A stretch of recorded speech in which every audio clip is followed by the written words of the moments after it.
The man drifted awake after a grueling, deep slumber, stunned to discover a crimson stain marring the pristine white bedsheet. Worse yet, he was completely stripped bare. His spine throbbed, his knees buckled, and his vision blurred. I clearly overindulged at the Zhao family wedding yesterday, it seems. It appears I've crossed the line and slept with a woman. But who was she? Why is my memory a total void? Some lab-grown test tube experiment? Considering this is the rigid era of the 80s, Lin Ping'an didn't dare utter a word and retreated stealthily to his home. Perhaps I should just wait for the fallout. Sure enough, a month later, the girl's kin came hunting for him. The entire clan was feral with rage, looking ready to tear him limb from limb. Lin Ping'an, you forced yourself into my bed. Now I'm carrying your seed in my womb. You will take me as your wife. You Lin family brat.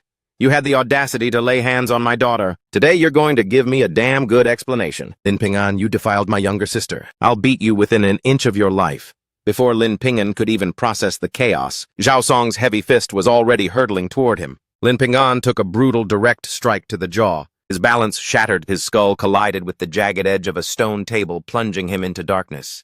Meanwhile, in a provincial hospital ward 30 years in the future, an elderly Lin Ping'an lay withered, entombed in a web of oxygen tubes. Lin Ping'an. The woman who shared your bed all those years ago wasn't me. It was that mute Zhao Wanwan. Before my pulse stops, I'm going to let you in on a little secret. That son you've poured all your love into for decades. He doesn't have a drop of your blood in him. Ha ha ha ha! Isn't that a thrill? Ha ha ha! Back then at the hospital, Zhao Wanwan came desperate to find you gesturing wildly for what felt like ages. But you were utterly oblivious. You didn't understand a single thing. I told you she was trying to kidnap your child, and you, the fool, actually fell for it. You even struck her and banished her from your sight forever, because she was destitute. Both of your twin daughters perished. She cast herself into the river, and her mother tried to seek justice. But my grandmother sold her off into the desolate mountains, where she was eventually beaten to death. I refused to accept this. I bled and toiled to build a billion-dollar empire just to enrich these parasitic traitors.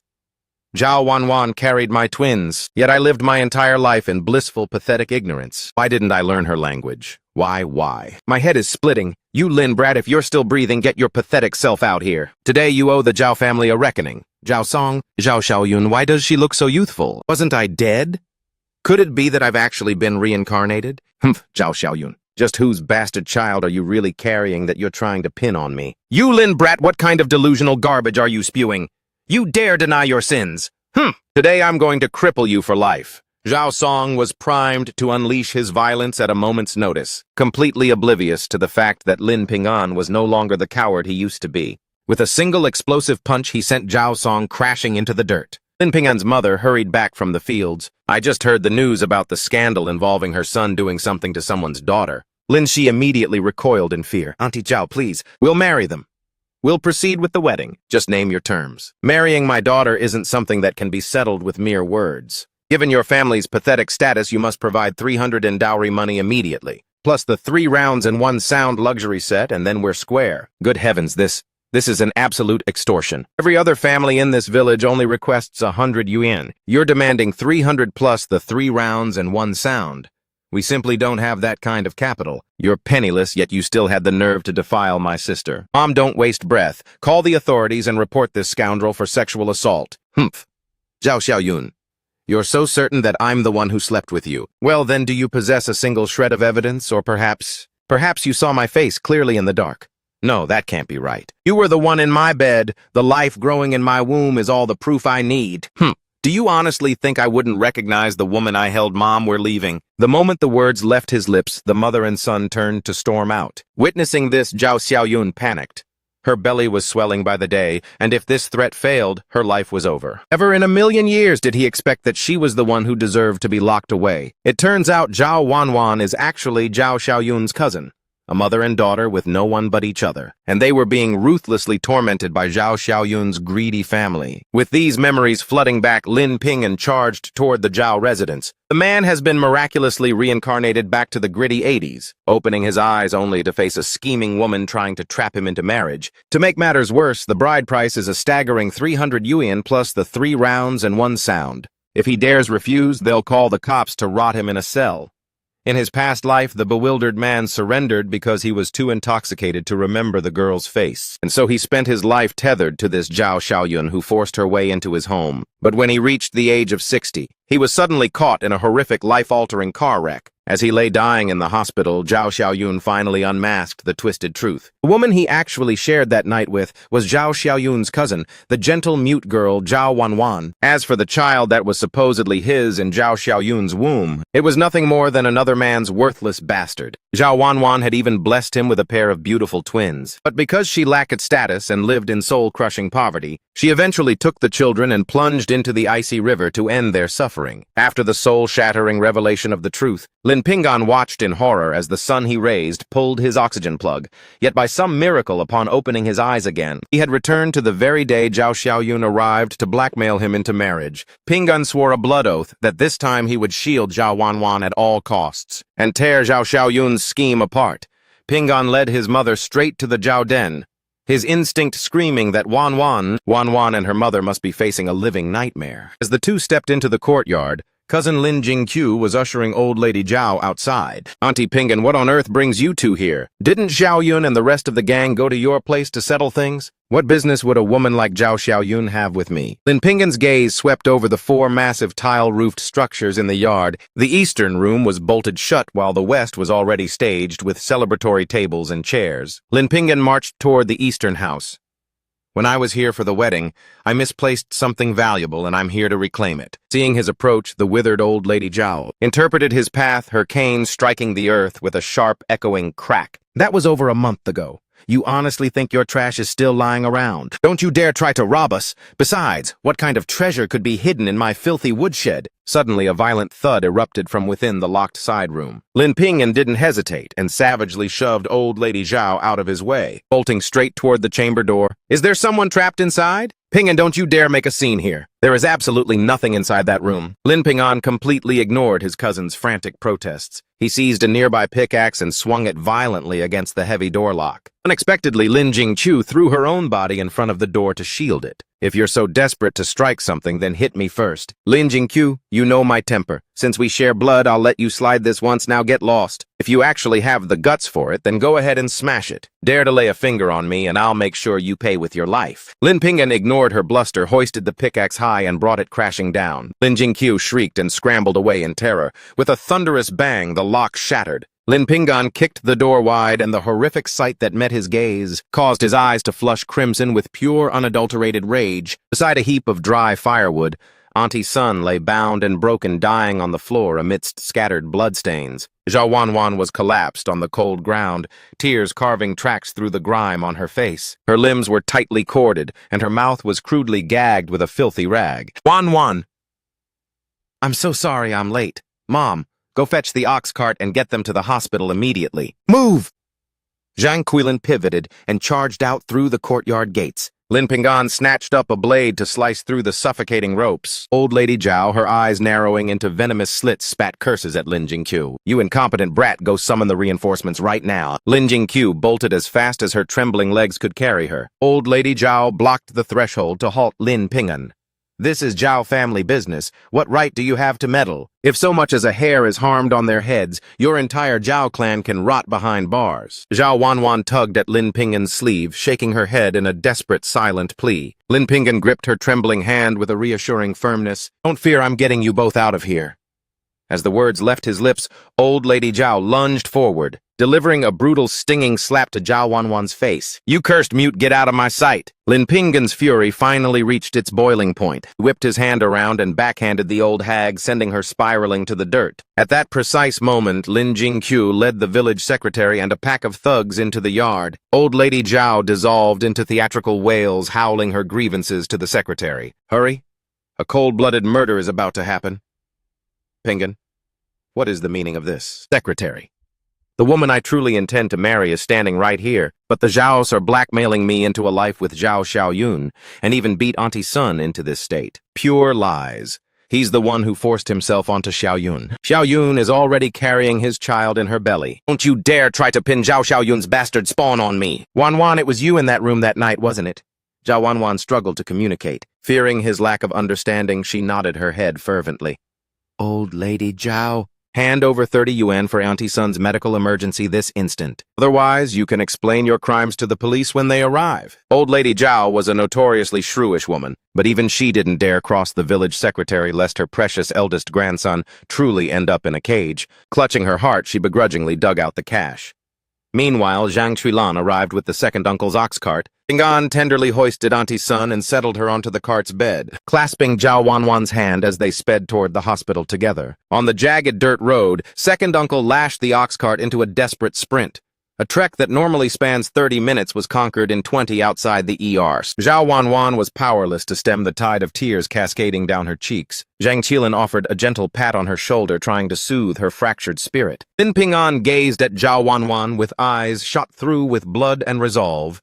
In this lifetime, I will be your unbreakable shield. Not a soul will lay a finger on you, and I'll ensure you and the children live a life of absolute luxury. The medical staff scrambled to prep the patient for an emergency blood transfusion. The mute girl lunged to her feet without hesitation, rolling up her sleeves to offer her own life force. Abruptly, the young man at her side caught her arm, halting her mid-motion. "Doctor, you cannot draw from her. She's carrying a life inside her. Drain my veins instead. I'm a perfect type B match." The mute girl froze in utter shock upon hearing those words. The young man met her eyes with a gaze that promised total protection. How on earth does he already know about my pregnancy? Lin Ping'an vanished with the doctor to donate and returned moments later.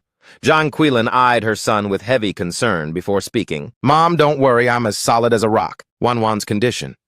"Is that child truly of your own blood?" Lin Ping'an gave a solemn, unwavering nod, his eyes drifting back to Zhao Wanwan, who stood trembling beside him. "I've allowed you to carry the burden of my child before we've even exchanged vows. Rest easy. For the moment, we return. I am making you my wife." It turns out Lin Ping'an is a soul reborn.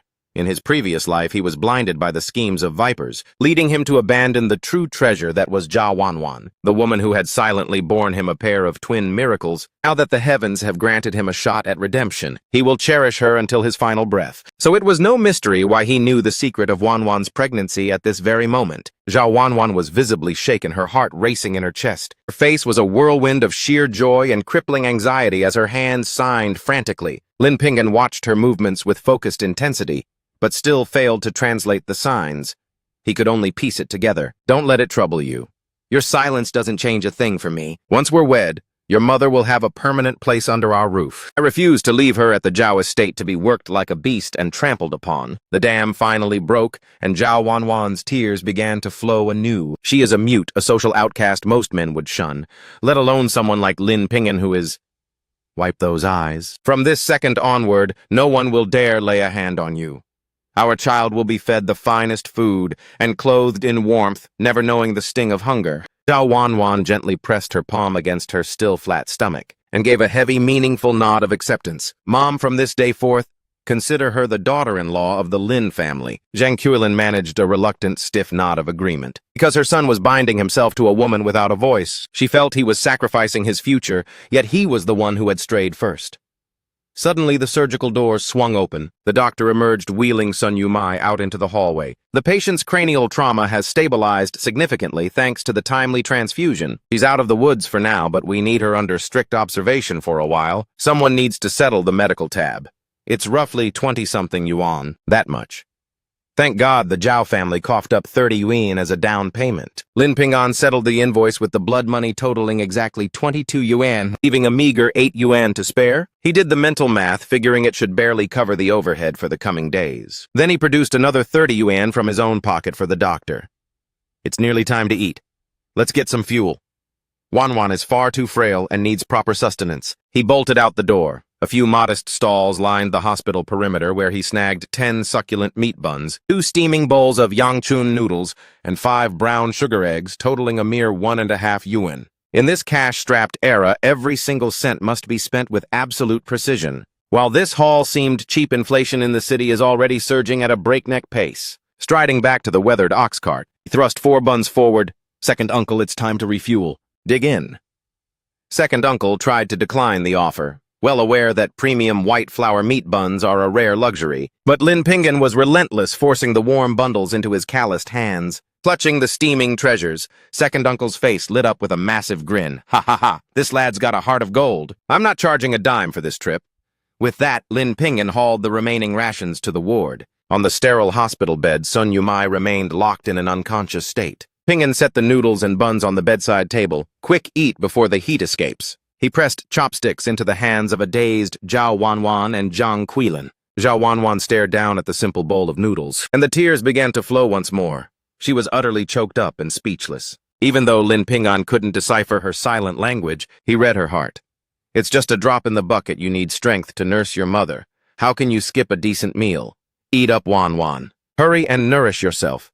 Remember the little life growing inside you. Even if you've lost your appetite, the baby needs those nutrients, right? At the mention of her child, Zhao Wanwan finally gripped her chopsticks.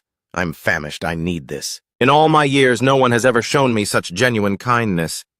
Once the trio finished, the patient still hadn't stirred, leaving Zhang Qilan on edge. The midday meal at home is always my responsibility. If I don't head back, I'm worried your father will return from his hunt to an empty table. Lin Ping'an sensed his mother's anxiety, so he handed the remaining 8 yuan to Wanwan, urging her to use it for extra nourishment and supplies. He then escorted his mother back to the village via the ox cart. At the entrance, Zhang Qilan fished out 2 cents for second uncle. I'm truly sorry for the hassle, brother. Please take this for your trouble. No need for that. Your boy already fed me 3 meat buns. Even my own old man has never tasted such a treat. With a wave, second uncle drove off. Lin Ping'an snatched the coins and chased after the receding cart, shoving the 2 cents firmly into the man's hand. Second uncle, the buns were a personal gift, but business is business. Take the fare. Second uncle had a sharp-tongued daughter-in-law who, whenever the cart was borrowed, demanded that every single rider pay their fair share. Otherwise, that woman would throw a tantrum loud enough to wake the dead. Seeing second uncle finally accept the payment, the mother and son hurried home. The moment they stepped into the courtyard, the second aunt lunged at them in a fury, shrieking at Zhang Qilan. Sister-in-law, take a look at the absolute disaster you've left this yard in. The horse was driven to a breakdown by those Zhao family thugs inside. Father was gored on the arm by a feral boar and needs 300 yuan for surgery. Grandfather is demanding we split the inheritance now. What's more, he's funneled all the rice and savings to the second and third uncles, leaving the 5 members of the eldest branch with nothing but 10 measly pounds of cornmeal. Thinking of how the eldest son bolted and threw himself into the river. Oh no, catastrophe! The neighbor's second son just took a dive into the river. Everyone help! Following old man Zhang's frantic cry, the villagers swarmed toward the riverbank to witness the drama. A few brave souls were already stripping off their coats to dive in for a rescue. At that very second, Lin Ping'an was submerged, holding his breath with lungs burning, scouring the murky riverbed for a hidden prize. Suddenly, a flash of gold glinted beneath the thick moss. Lin Ping'an felt a surge of pure joy, shoved the treasure into his pocket, and prepared to breach the surface. Suddenly, a pair of small, frantic hands locked onto him, pulling with every ounce of their strength. Lin Ping'an glanced up to see his 7-year-old brother, Lin Xiaohan. Second brother. Don't leave me. Please don't die. Xiaohan, stay calm and be a good boy. I'm not going anywhere. Let's head out. Let's go home. As the bewildered villagers watched the spectacle in silence, Lin Ping'an escorted his brother back only to find their path obstructed at the front gate by his venomous second aunt. Knowing the ancestral home is practically a ruin, do you still intend to rot and die together in this dump? Even if you throw yourself into the depths, the division of this estate is already etched in stone. Think you're moving back? Not a chance. Your entire family has exactly 1 month to pack and clear out. Lin Ping'an knew this screeching shrew was the puppet master behind grandfather's decision. Just yesterday, his mother pleaded at the main house for this very reason, while Zhao Xiaoyun tried to trap him in a forced marriage to manipulate the old man into fracturing the family property. It happened precisely when Lin Ping'an's father was gored by that savage wild boar. Grandfather, terrified of the mounting medical bills, signed off instantly. Currently, Dad is languishing in a hospital bed waiting for a financial miracle. After giving a few stern instructions to his little brother, Lin Ping'an clutched the gold nugget he'd scavenged from the riverbed and vanished. In his previous life, pockmarked Wang Yi went for a dip and got tangled in weeds, stumbling upon a gold fortune at the bottom. I never imagined it would be right here to save my father, so I'm hijacking your destiny. With his mangled father in mind, Lin Ping'an's pace quickened as he neared the district, slipping into a shadowed, murky alley, ending at a secluded house. In his past life, he'd peddled fish here as it was a notorious black market hub. Who's lurking there? What's your business? Brother Zhang. I was sent by a mutual contact from Stonehouse Village. I've got something for your eyes only, and I need a quote. In the 80s, though, micro-businesses were technically permitted. The authorities were everywhere, forcing every deal into the shadows. The man cracked the door open and Lin Ping'an deftly glided into the dim interior. What kind of contraband are we talking about? Bring it out so I can inspect the quality. Lin Ping'an pulled the heavy gold nugget from the depths of his pocket. Brother Zhang reached out to seize it, his eyes igniting with shock as he gauged the weight. I'll need to verify the purity before I name a price. Lin Ping'an gave a short nod and Brother Zhang disappeared into the back with the gold. He had crossed the threshold of Brother Zhang's room countless times in his former life. The man's reputation wasn't entirely tarnished. He was known to be reasonably straight-shooting. A moment later, Brother Zhang re-emerged. The gold clocks in at exactly 280 grams. 10 yuan per gram, bringing the total to 2,800. Do you prefer cold cash or ration coupons? Though Lin Ping'an was internally ecstatic, he maintained a mask of cold indifference. Brother Zhang, 10 yuan is a lowball offer. The street rate is hitting 11 or 12. You're squeezing me too hard. Hearing such a massive sum and choosing to haggle instead of folding, one look and I can tell you're a seasoned little brother. It seems you know how this game is played. I'm short on that much liquid cash, so let me throw in some premium fabric and grain coupons. If you're looking for industrial coupons, I can dig those up for you as well. Fine then, for 2,800 yuan. I'll take the cash plus a stack of industrial coupons to secure the 3 rounds and 1 sound luxury set. Even though gold is destined to skyrocket in the decades to come, right now saving his father's life and constructing a proper home for his kin are the only priorities. Furthermore, to properly wed Zhao Wanwan, the 3 rounds and 1 sound is an absolute requirement that cannot be ignored. Ha ha ha ha, this kid is a shark who refuses to lose a single cent. Lin Ping'an stepped out of the alley, a triumphant smirk playing on his lips. He hoisted his bag and marched with purpose toward the commune, intent on purchasing a bicycle first to streamline his travel across the district. Just as he crossed the threshold, a sickeningly familiar voice hit his ears. Chu Wanbin, we're only walking down the aisle once. Are you really too cheap to buy me a single pair of shoes? Zhao Xiaoyun was visibly annoyed, but turned a pathetic doe-eyed gaze toward the man at her side. In his past life, Zhao Xiaoyun wore this exact mask.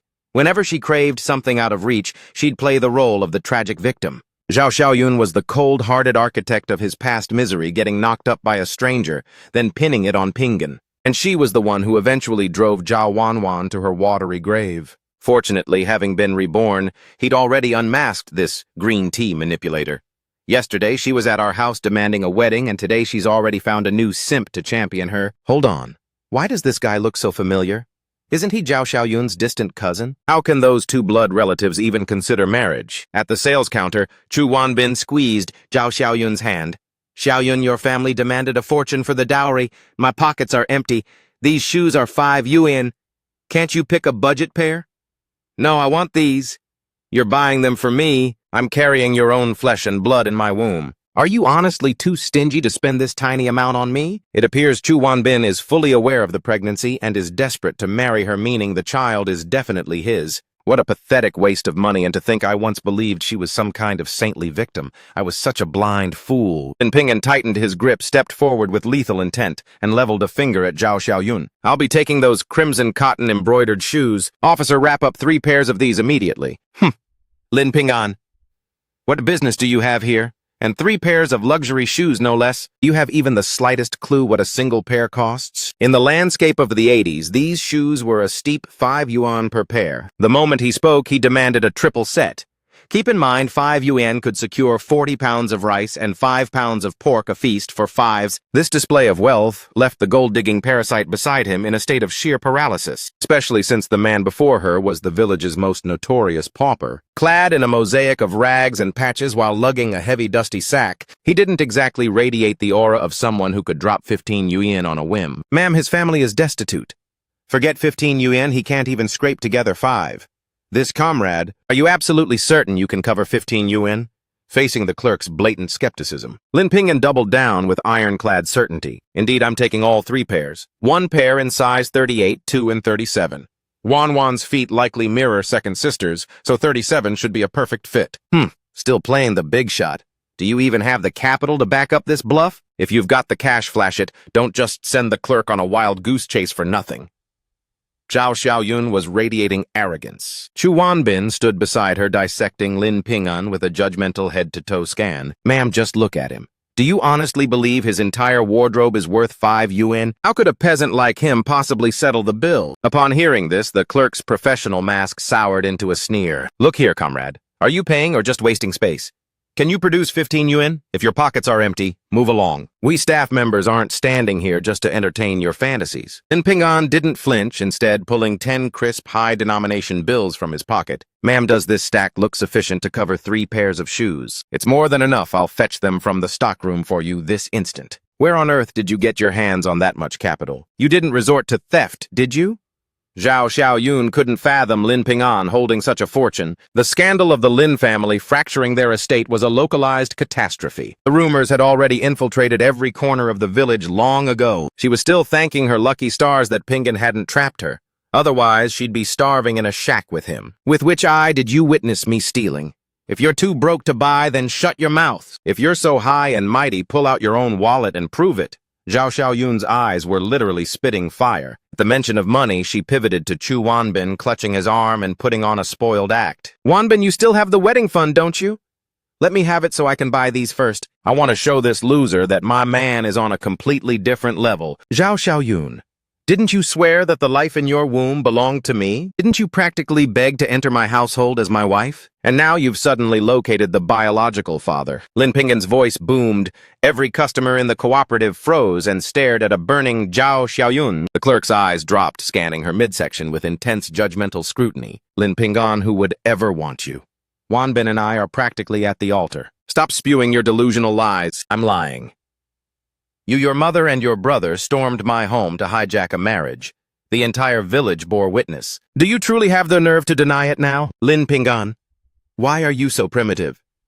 She's my fiancé now. Do you honestly think you can compete? Don't flatter yourself. Do you think I have any desire to claim a pregnant Zhao Xiaoyun? What are you volunteering to be a cuckold Chu Wanbin? Don't think I'm blind to your scheme to escape to the city. If a report is filed, you won't be going anywhere at all. Xiaoyun and I are just holding a modest private ceremony for now. Once I return to the city to consult my parents, we'll formalize the union officially. My city residency and career path won't be hindered in the slightest. Oh, is that the fairy tale you're spinning, Zhao Xiaoyun? Aren't you terrified that once he hits the city limits, he'll vanish forever?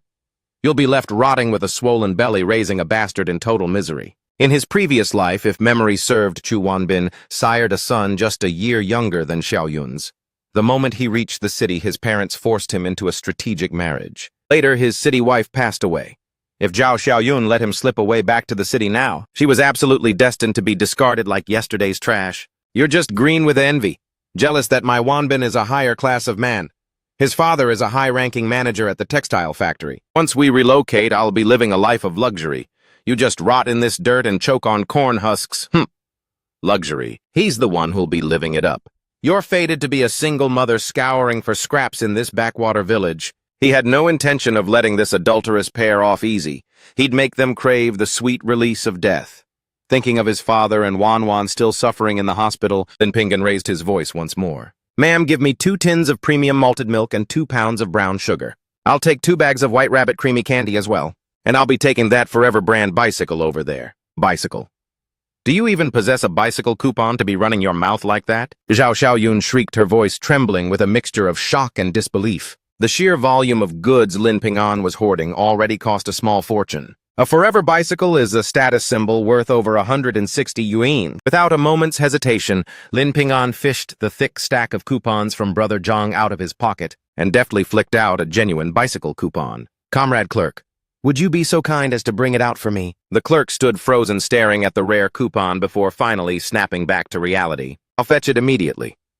By the time Lin Ping'an stepped out, the bicycle was draped in high-end supplies. Zhao Xiaoyun was simmering with a toxic rage, glancing at the cheap 5 yuan shoes beside her. The ones Chu Wanbin was too much of a cheapskate to even consider buying. She was absolutely fuming, her pride wounded beyond repair. Lin Ping'an arrived at the hospital in high spirits with his haul, only to find his second sister, Lin Erju, sobbing uncontrollably outside the ward. Second sister, what's with the tears? Didn't Mom already settle Dad's medical tab? Did Dad take a turn for the worse? Lin Erju wiped her eyes, her voice cracking as she spoke. Dad's arm is mangled and requires surgery. The doctor says he needs imported meds that cost 300 yuan. Where on earth is a family like ours supposed to conjure that kind of cash? I've got the money. As long as Dad can make a full recovery. We'll pay any price, no matter how steep. Second sister shook her head, the light in her eyes fading. Ping'an, you don't need to feed me empty comfort. If we hit a dead end, I'll just have to marry that village idiot in the district, Second aunt says his family will drop 300 in dowry, plus the 3 rounds and 1 sound set. Lin Pingan's brow furrowed, his face hardening as he told his sister, "Don't you ever mention marrying that fool again? Your brother is loaded. It's just a measly 300 yuan, isn't it?" Lin Pingan produced a thick roll of cash from his pocket and thrust it toward Lin Erju. "Take these 400 yuan, get Dad into surgery, and use the surplus to buy him the best nourishment possible." Lin Erju clutched the bills, her eyes wide with suspicion. "Pingan, where did you get this kind of bank?" Zhang Quilan overheard the commotion and emerged. She snatched the roll from her daughter's hand and immediately hauled them into a secluded corner. Glancing around to ensure they weren't being tailed, she hissed, "Pingan, where did this fortune come from? You better not be involved in any black market schemes. You'll rot in a cell if the law catches you."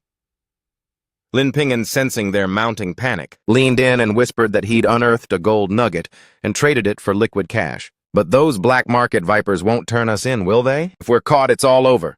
Private gold trading is a serious crime. You'll be shackled the moment they find out." "Mom, relax. Those black market dealers are more terrified of a whistleblower than we are of them. Besides, our family is already pushed to the brink. Dad's arm must be saved. This cash is a godsend for the emergency, and as long as no one snitches, it stays our secret. Not another word about this. Erju, go settle the surgical bill. Pingan, go check on your father. He's conscious." Lin Pingan gave a solemn nod, clutching the premium supplies he'd secured from the market. Zhang Chulin's eyes widened at the haul in his arms. "Where on earth did you get all this?" "I used the surplus from that money to buy it, Mom." "Why are you being so reckless with our savings?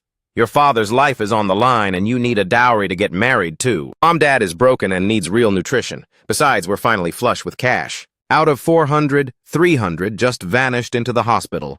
What can we possibly achieve with a measly 100 yuan in the ward?" Lin De Guo was lucid. As he watched the mother and son enter, his bloodless lips trembled. "Pingan, talk some sense into your mother. Tell her to cancel this surgery. Dad's arm is already a total loss. There's no point in burning our future for a lost cause. I can survive with one arm, I'll just have to give up the hunt. Once I've healed, I can still toil in the fields. Dad, you were mangled because you saved that ungrateful brat Lin Xiaoxiang. On what planet do they get to refuse the medical bills and then kick us out of the family home? They're dumping every ounce of blame onto us. I'm heading back to reclaim the justice you're owed. Grandfather clearly doesn't give a damn if you live or die." Guo Qiao's mangled leg was bound together by crude wooden splints. Yet he spoke with such fire he nearly lunged out of the bed. Zhang Qiulan instantly rushed forward to pin him down. "Do you have a death wish? Stay put. We've already severed ties with your grandfather's household, so stop stressing over the money. Pingan has secured enough for your operation, and Erju is already at the counter paying. Is Mom telling me the stone-cold truth? How did you suddenly come into such a fortune?" Seeing Lin De Guo's mounting suspicion, Lin Pingan explained with calm poise. "Stop worrying about the finances. By the time you're all discharged, we'll be moving into a brand new house of our own. Ping and Dad can handle being an invalid, but you must never resort to something as low as theft. You fought hard to pass that university entrance exam. You absolutely cannot throw your future away. Relax, Dad, your son is the man of learning. I would never jeopardize my life with a crime. Just focus on your recovery. Leave the family struggles to me." Despite his firm guarantee, Lin De Guo was still plagued by an uneasy gut feeling. But trapped on a hospital mattress, he was utterly powerless to intervene. Lin Guoqiao's brow furrowed as he eyed the luxury goods Lin Pingan brought in. "Pingan, you didn't sell your soul as a live-in son-in-law, did you? Don't you dare do something so degrading. You are the beacon of hope for the entire Lin lineage, and a university scholar to boot. Pingan, you can't be some family's pet son-in-law. You're our family's only hope. You're a university man. Dad, stop listening to my brother's delusions. I'm not anyone's live-in pet, I am." It was Grandma and eldest uncle who finally pitched in.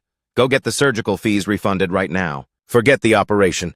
Your tuition and wedding both require a fortune. We have to hoard this." Lin Pingan felt a bitter sting in his chest. He was dying to whip out the stacks of cash and silence their worries, but the room was filled with prying eyes. "If Dad doesn't get his arm fixed, I'm dropping out and staying single. As your son, I couldn't live with that shame." Lin De Guo prized his son's degree above all else, and suddenly went stone silent. The other patients in the ward couldn't help but weigh in with their own advice. "Your son is a rare breed. He's got a heart of gold, so just take the treatment or he'll carry that regret to his grave." "Exactly, young man, I can tell you've got a brilliant future. If you're really in a pinch, I can float you alone." The woman was in her 40s with a radiant glow and hands devoid of a single callus. She was clearly city elite, and offering a loan meant she was loaded. "I appreciate the offer, Auntie, but I think I've got it covered for now." The woman's husband offered a warm smile. Young man, there's no need to be timid. I am the director of the county garment factory. My wife overheard that you've been cast out and exiled from your ancestral home. Your kin didn't contribute a single cent yet.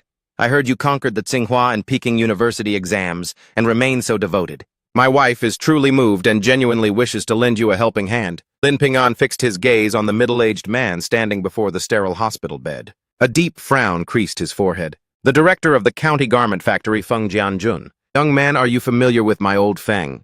If you're in a financial bind, just speak up. My resources aren't infinite, but providing 300 to 500 yuan is well within my means. Uncle Feng, do you and Auntie have a massive shipment ordered from the province? They're demanding you use their textiles for production, but you must front half the material costs. Have you inked the deal yet? We just finalized negotiations yesterday and were slated to sign this afternoon. News travels with terrifying speed. Young man, how could you possibly be privy to such confidential information? Uncle Feng, don't worry about my sources. Have you actually signed that contract yet? Lin Ping'an's voice crackled with urgency. If that ink was dry, a catastrophe was inevitable. Feng Jianjun knitted his brows, shooting Lin Ping'an a look of cold displeasure. Sensing her husband's rising irritation, the auntie scrambled to intervene and keep the peace. The signing was imminent, but didn't I take a nasty tumble and fracture my leg? He had to rush me to the clinic. So we pushed the official signing back until tomorrow morning instead. Brilliant. Then there is still time to avert disaster. Uncle Feng, you must not under any circumstances sign that death warrant. That provincial enterprise is standing on the jagged edge of total bankruptcy. They possess absolutely zero capital to compensate you for the garments you produce. According to the memories of his past life, Feng Jianjun would mortgage his home and livelihood for this cursed batch. But the provincial garment factory was nothing more than a hollow shell on the verge of complete financial collapse with no physical capacity to settle their debts. His wife would be unable to withstand the shock, succumbing to a fatal heart attack, while he would torch the factory, letting it burn for a day and a night. He and every single thread of those worthless, unsellable clothes were all reduced to cold ash. Preposterous. This partnership was a hard-won victory secured by my own younger brother. Cease this fear-mongering at once. He holds half the factory's equity. If the provincial firm truly folded, he'd be forced to drown in the losses alongside us. Lin Ping'an's mind raced as he connected another dark thread. Feng Jianjun originally had no need to risk his home.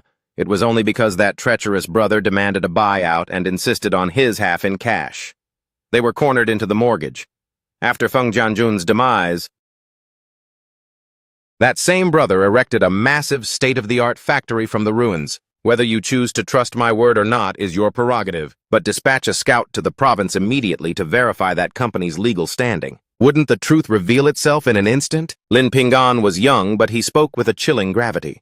Feng Jianjun sank into a pensive, heavy silence. Old Feng, the boy's warning carries a strange weight. It wasn't long ago that your brother was clamoring to withdraw his investment. Now he suddenly delivers a golden order. Send a man to the provincial capital to investigate. If there's a snare, our factory will be pulverized. Half the fabric cost is 15,000 yuan. That's my entire life's blood. If we lose that, we're truly finished. I'll send a trusted scout to investigate the provincial capital first. If your intel proves correct and saves us from ruin, I will reward you beyond your imagination. But if you are playing games and deceiving me, don't expect a single cent in loans. Lin Ping'an remained indifferent. He had fulfilled his moral debt by giving a fair warning. Whether they heeded it was their own funeral.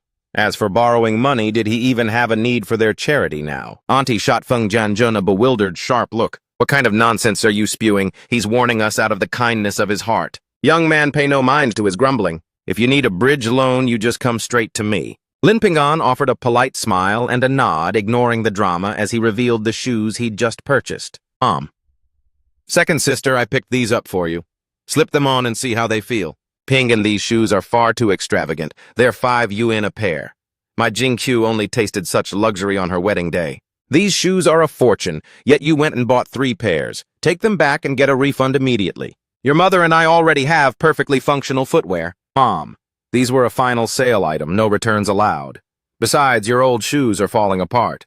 Hurry and put on the new ones. Your toes are literally peeking through the holes. You should have ditched them ages ago. Zhang Quilin witnessed the profound longing in her daughter's eyes. Convinced they were non-refundable, She handed both pairs over to the girl. Rotate between them and try not to scuff them up too quickly. No, Mom, a single pair is more than enough for me. You little fool. I'm offering you both and you're still protesting.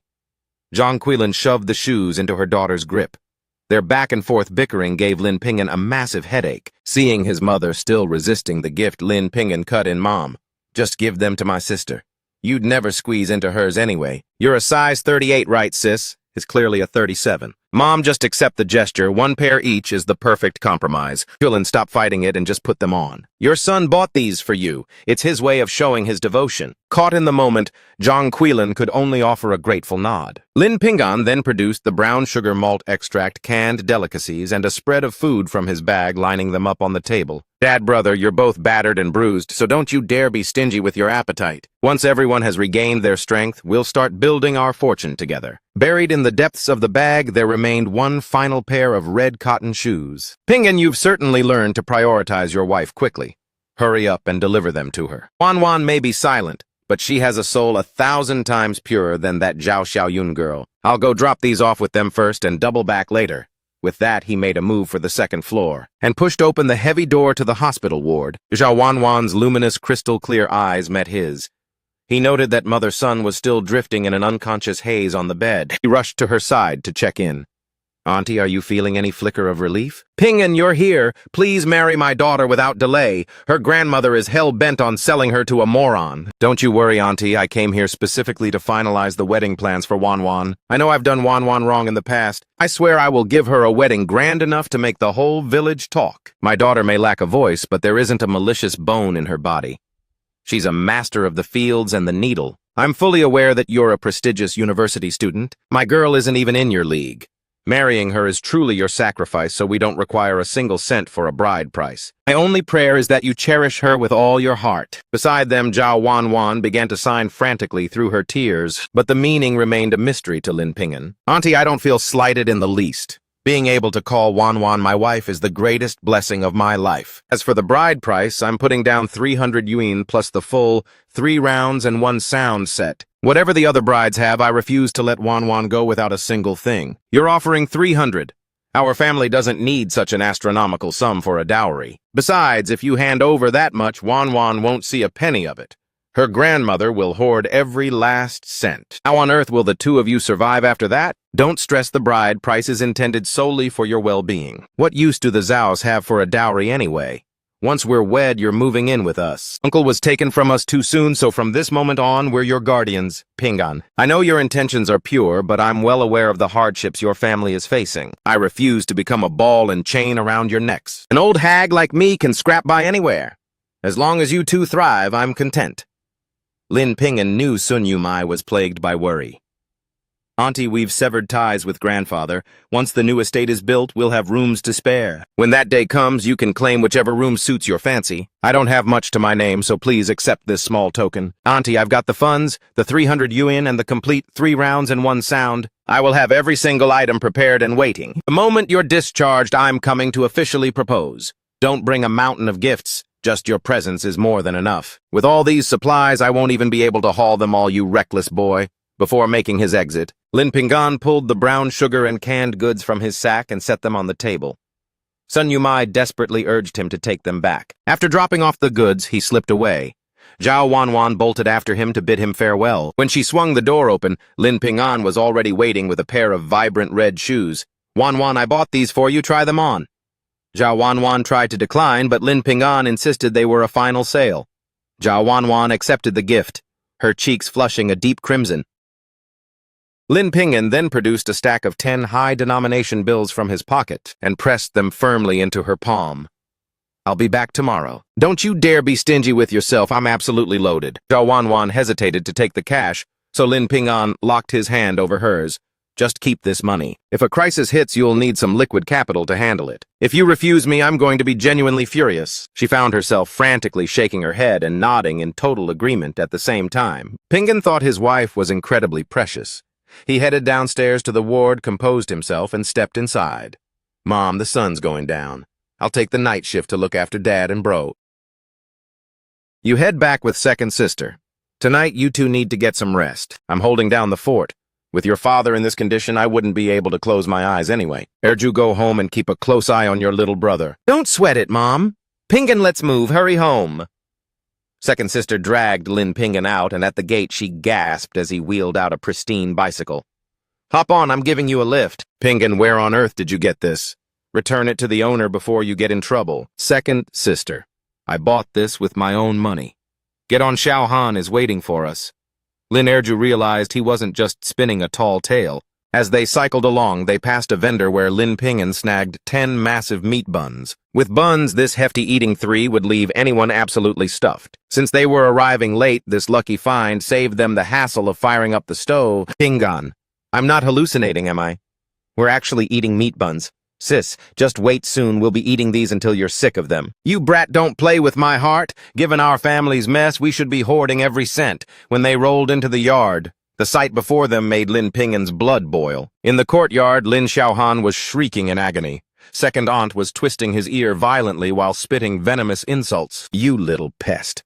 I told you to forage worms for the hens, and you bring back this pittance, yet you dare talk back. Splitting the house doesn't mean you stop slaving. This is my roof, so if you stay, you work for me, you worthless leech.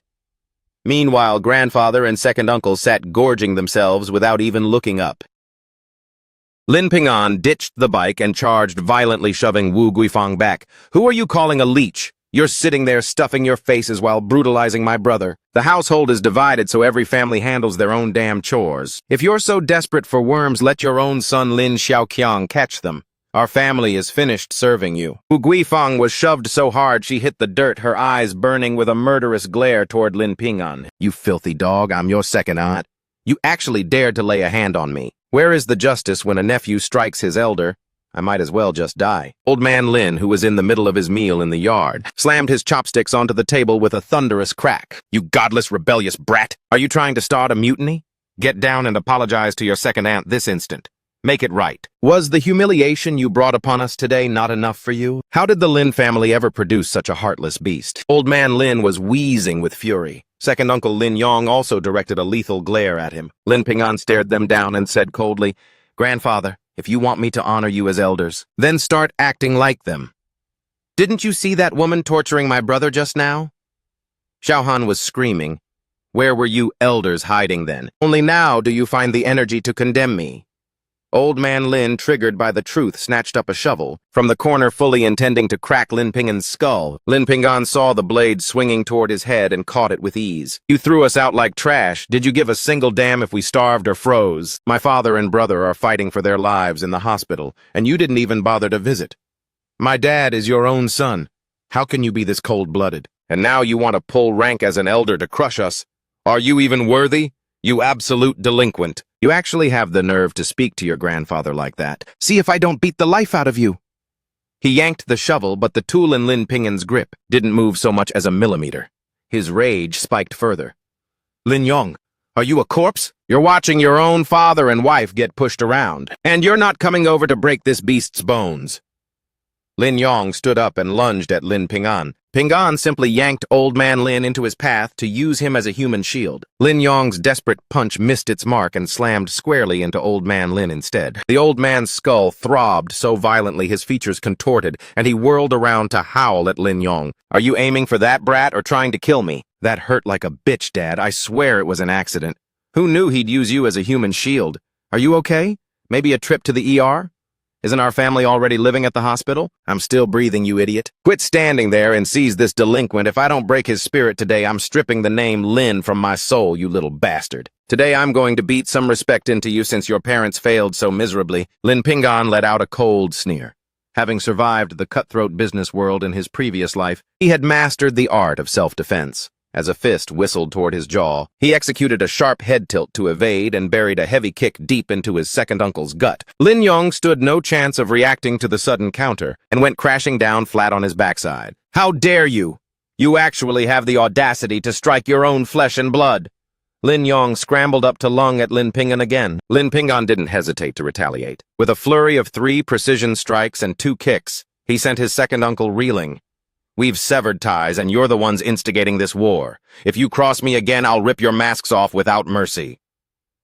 With those parting words, Lin Ping'an hurried second sister and Xiaohan away, leaving old man Lin and Lin Yong nursing bruised faces and wounded pride. Back at the house, second sister pulled a warm meat bun from her robes for Xiaohan. "You're starving, right? Dig in." "This bun smells heavenly, and it's actually packed with real meat." Lin Ping'an quickly moved to pour some water for the shivering boy, only to discover that the thermos had vanished into thin air. Xiaohan hung his head, a shy, pained smile on his face. "Sorry, second brother.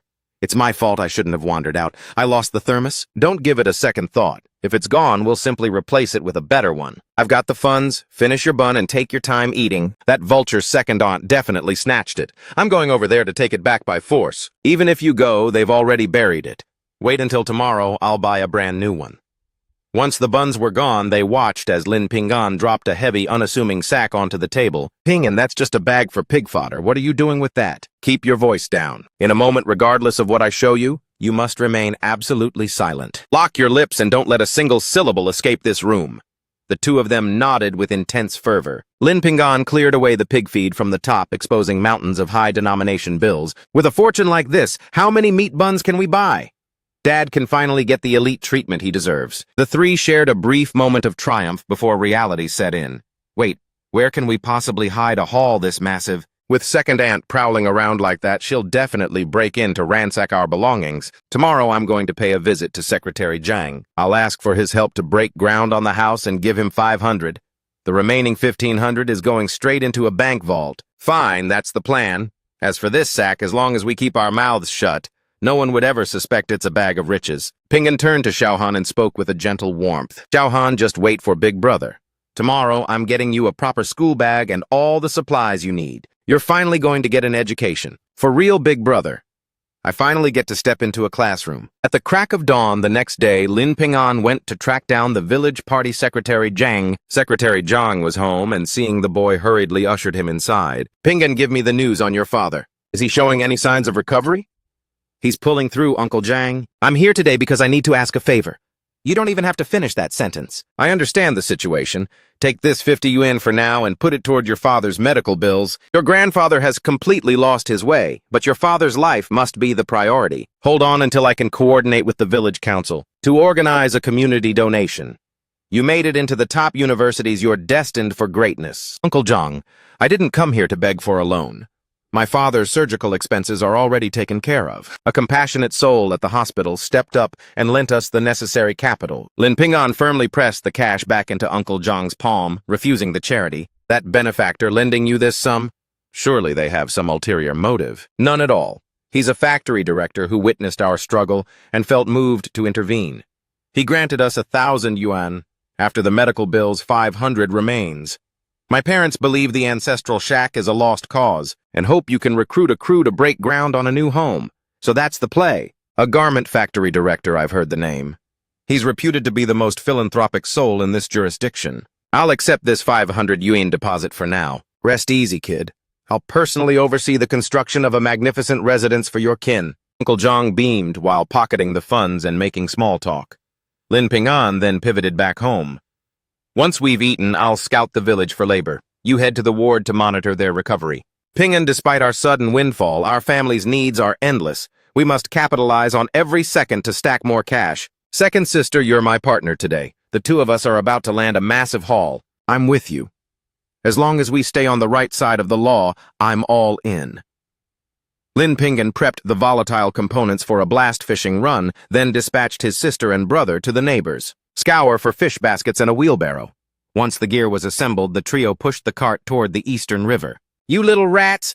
Why don't you just drop dead out there? Don't you dare crawl back here!" Lin Yong bore holes into their retreating backs with a hateful glare, then spotted the glistening brand-new bicycle tucked in the corner. His eyes ignited with greed. Where did this luxury come from? There's no way that brat didn't boost this from someone, right? That's the only explanation. Those paupers can't afford a ride. You sprint to the precinct. We're putting him behind bars today. Brat, start counting the days until your prison sentence, Lin Yong hissed at the bike lock, fuming. He bolted toward the town police station. He was hell-bent on snitching on Lin Ping'an, who was currently occupied at the riverbank. The trio remained blissfully unaware of the storm brewing against them. Back at the water, the group was successfully hauling in a bounty through blast fishing. They filled 4 massive baskets with fish and began the trek home. Their morale was soaring until Aunt Wang intercepted them at the village outskirts, blocking Pingan's path. "Did you actually steal a bicycle? Run, kid, and don't look back. The law is lying in wait at your house to cuff you." "What's the situation, Auntie? Why are the authorities swarming my yard?" "It's that snake, your second uncle. He ran to the precinct claiming you stole a bike and stashed the evidence in the yard. The officers are currently stationed at your home, ready to take you into custody. Vanish while you still can. Your second uncle is truly a piece of work." "Is he seriously trying to send his own nephew to a dungeon?" "I appreciate the heads up, Auntie. But that ride isn't contraband. I purchased it legally. I'll head back and clear my name with the authorities right now." Lin Pingan shoved the cart forward with purpose. Aunt Wang, seeing his unwavering confidence, let out a sigh of relief and followed. The moment he crossed the threshold, Wu Guifang lunged at him in a frantic state. She clamped onto Lin Pingan's arm with a vice-like grip. "Officer, here's your thief. He stole this bike and hid it on our property. We're completely innocent bystanders." "Officer, I bought this bicycle fair and square. I didn't steal a thing." "You bought it. Who are you trying to play? With what money? You couldn't even cover the emergency room costs for your own father and brother, yet you suddenly have the capital for a brand new bike." "Officer, he's spinning lies. Handcuff him already and haul him off to Big Brother." Kim's second aunt. "My father is languishing in a hospital bed because of your son, yet you haven't offered a single cent of help. You even manipulated grandfather into exiling us from our own home, and now you're begging this officer to lock us away? What's your endgame here?" Wu Guifang's eyelid began to twitch uncontrollably. She sensed the tide turning, but the law was already on her doorstep. Regardless of the bike's true origin, she was determined to make him the fall guy for this. "If you're claiming it's legal, then produce the bill of sale." "I have the receipt right here. This bike was purchased at the transit station just yesterday." Lin Pingan reached deep into his trousers. He distinctly remembered tucking the receipt into his pocket for safekeeping, but he searched and scrambled frantically only to find a few stray coins. He frantically rifled through his other pockets, but the paper was nowhere to be found. "My apologies, officer.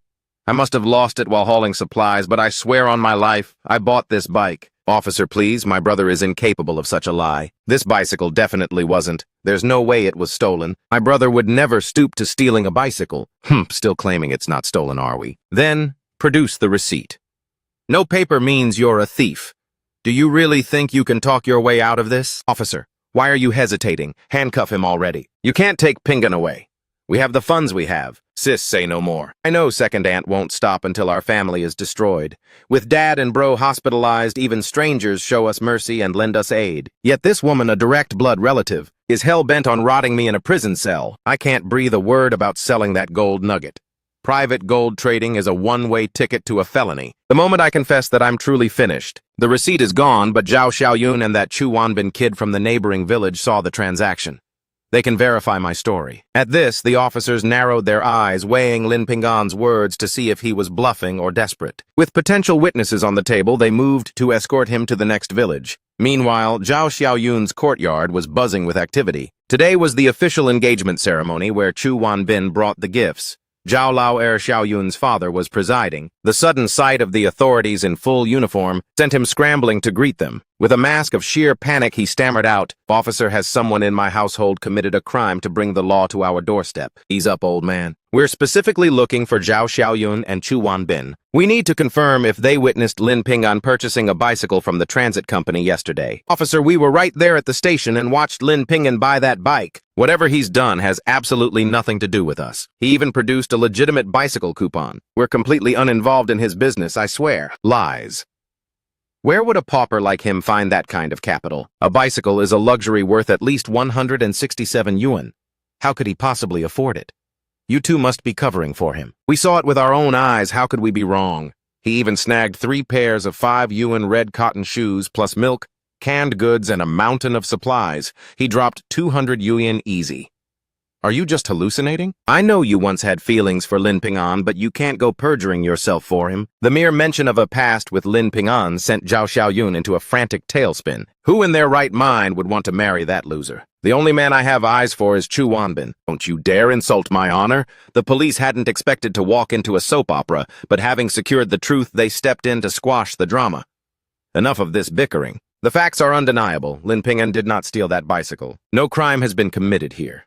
We're finished, so we're heading out.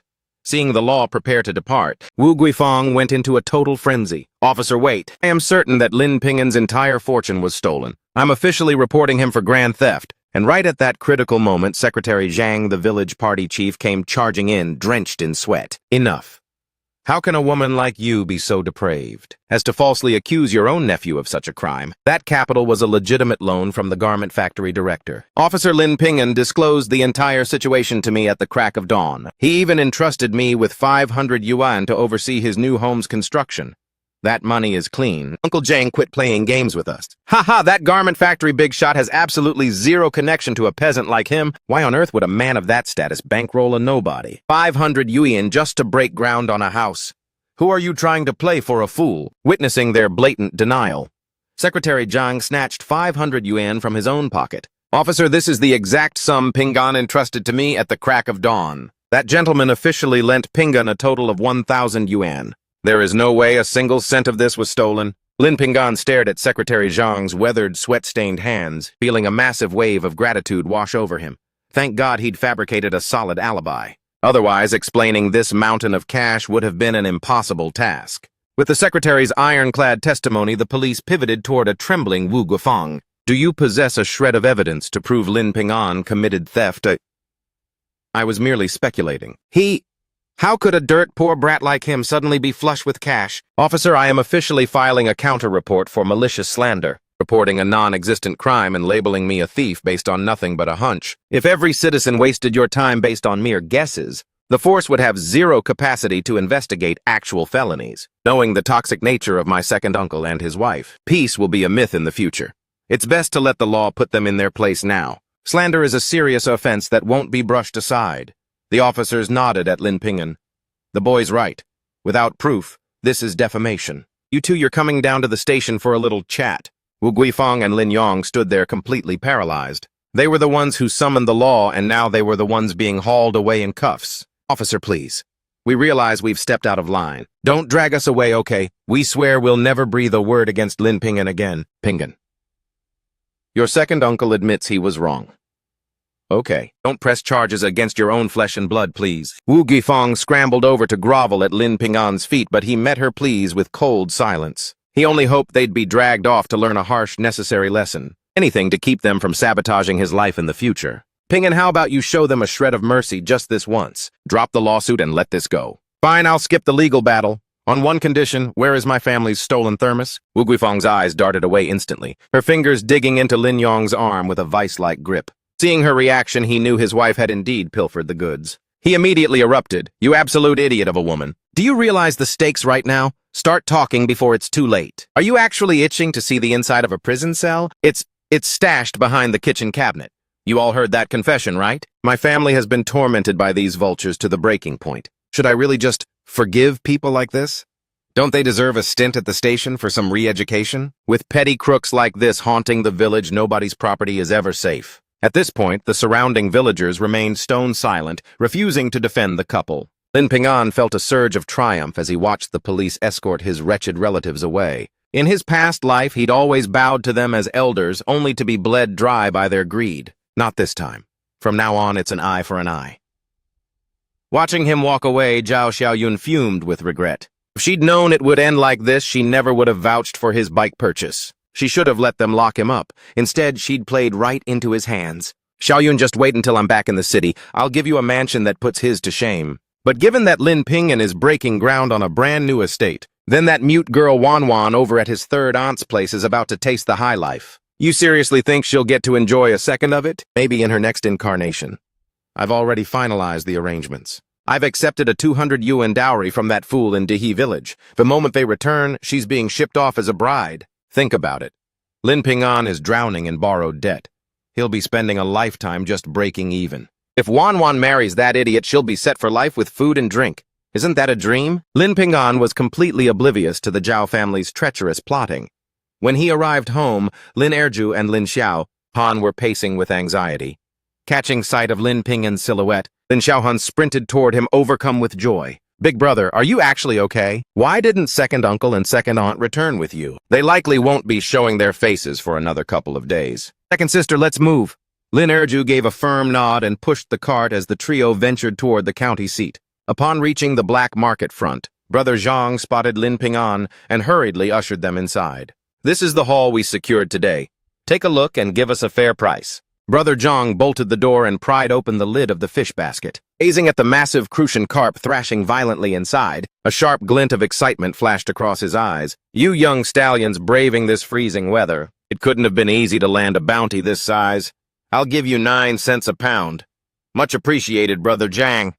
Can you throw in some fabric coupons too?" "Ha ha ha ha." "Consider it done. I happen to have a few spares right here." Once the fish transaction was settled, Lin Ping'an clutched 45 yuan and 10 fabric coupons, his face beaming. He hit the bank first to deposit 1,500 yuan into his account. Finally, he escorted his sister and brother back toward the hospital. Before he could even lay a hand on the ward's door handle, a venomous voice from behind screeched him to a dead stop. "You hold it right there. This is all your damn fault. The corporation in this provincial capital is now demanding a 70% upfront deposit on the materials." Lin Ping'an pivoted and was met with Feng Jianjun's face contorted with pure rage. They were scheduled to ink the deal today, but since his scout in the capital hadn't sent word yet, he had concocted a desperate excuse to stall for time. Unexpectedly, the provincial firm retaliated by jacking up the required fabric deposit to 70%. Seeing Lin Ping'an in the flesh, Feng Jianjun lost all composure and began hurling accusations. The man looming behind him shared a striking resemblance to Feng Jianjun, rushing forward to join the verbal assault on Lin Ping'an. "Listen here, kid. If you hadn't whispered lies about problems with the provincial company, we wouldn't be cornered into coughing up an extra 20% in cash. What could a dirt-poor brat like you possibly know about business? You actually had the audacity to manipulate my brother into hesitating on this contract. Are you prepared to answer for the massive fallout of this delay?" Lin Ping'an clamped his hand onto the wrist of the man clutching his collar and applied a bone-crushing amount of pressure. The man instantly let out a pathetic shriek. "Let go of me, you little punk! You dare lay hands on me! You'll be paying for this for the rest of your life. You swung at my brother first.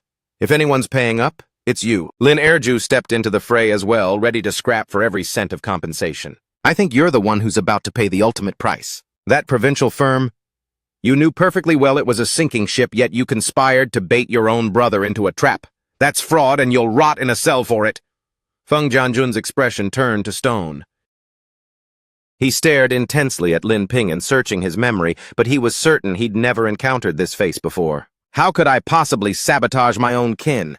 We're blood brothers, and you're nothing but an interloper. Don't you dare try to drive a wedge between us." "Oh, is that so? Blood brothers, you say? While playing the loyal sibling, you're secretly hoarding land to erect your own rival garment empire. You've been praying for your brother's ruin for a long time, haven't you?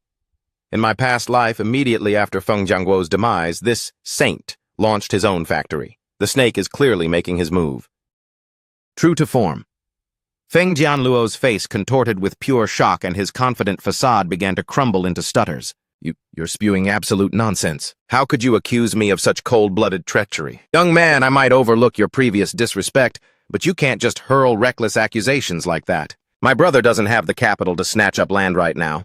I'm far more attuned to his finances than some stranger. Even if he did, he'd never go behind my back. Now unhand him this instant." Lin Ping'an was momentarily stunned into silence. It was no mystery why Feng Jianguo went belly up and ended it all.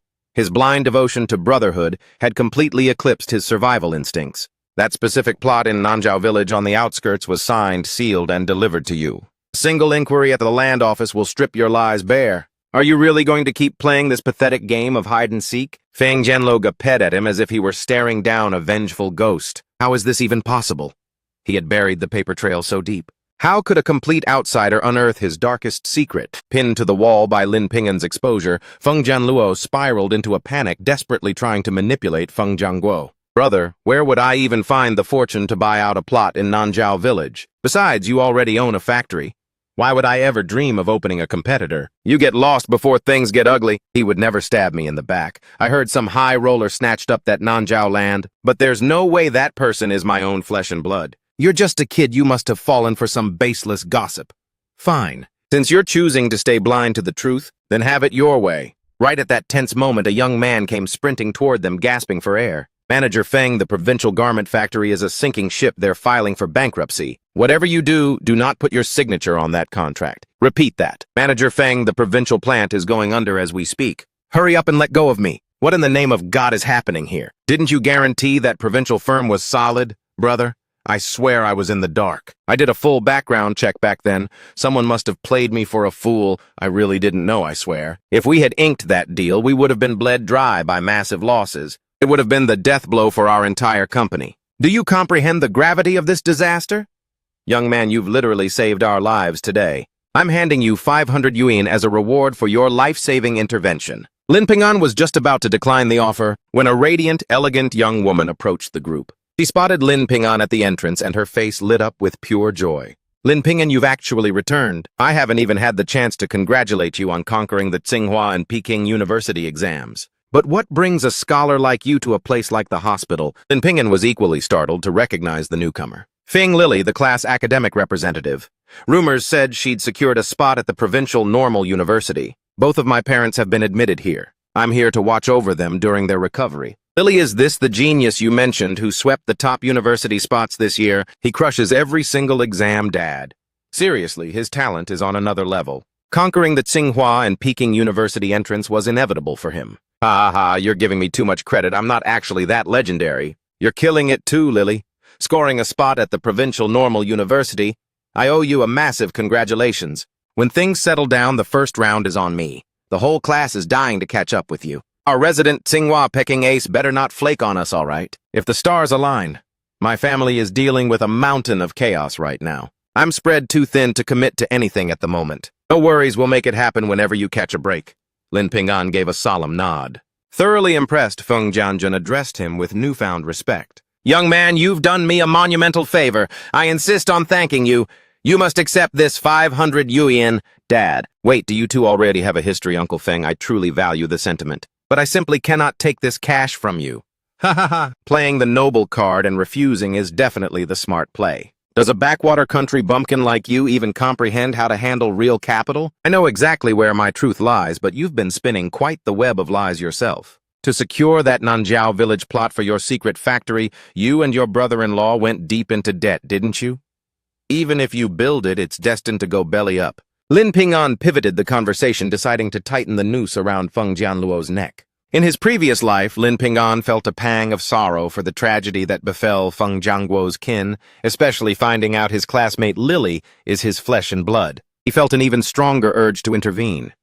In his past life, Feng Lily was a soul of pure gold. They drifted apart later until he saw her face on the news as a condemned murderer awaiting execution. I refuse to let a brilliant classmate like Feng Lily succumb to such a dark fate. Jianluo, tell me the truth. Is what he's saying factual? Are you two actually plotting to erect a rival factory behind my back? Feng Jianguo desperately wanted to believe his kin, but since the warning about the provincial firm proved to be dead accurate, he was forced to reevaluate everything. Brother, has it really come to this?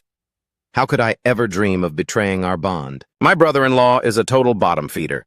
If I partnered with him, I'd be burning cash for nothing. It's obvious this kid is just salty about my comments and is trying to drag my name through the mud. There is zero chance I'm building anything. Second uncle, you've got no right to bash Ping'an like that. He's a stand-up guy. Ping'an, is it possible there's just a massive misunderstanding between you two? Ping'an, you might have misread the situation entirely. No matter how reckless my brother acts, he'd never be dumb enough to partner with that in-law. Teaming up with that man is basically flushing money down a black hole. Exactly. Second uncle isn't the backstabbing type. Ping'an, are you positive you haven't slipped up? Verifying the truth is actually remarkably simple. Just conduct a formal check on that Nanjiao village property. Won't the buyer's identity be written in plain ink? This father and daughter are being completely played by his loyal brother act. But if they stay blind, they'll end up without a roof over their heads. He's a predator in designer clothing, cold-blooded and utterly ruthless. He won't stop until they're backed into a corner with no escape. No big brother.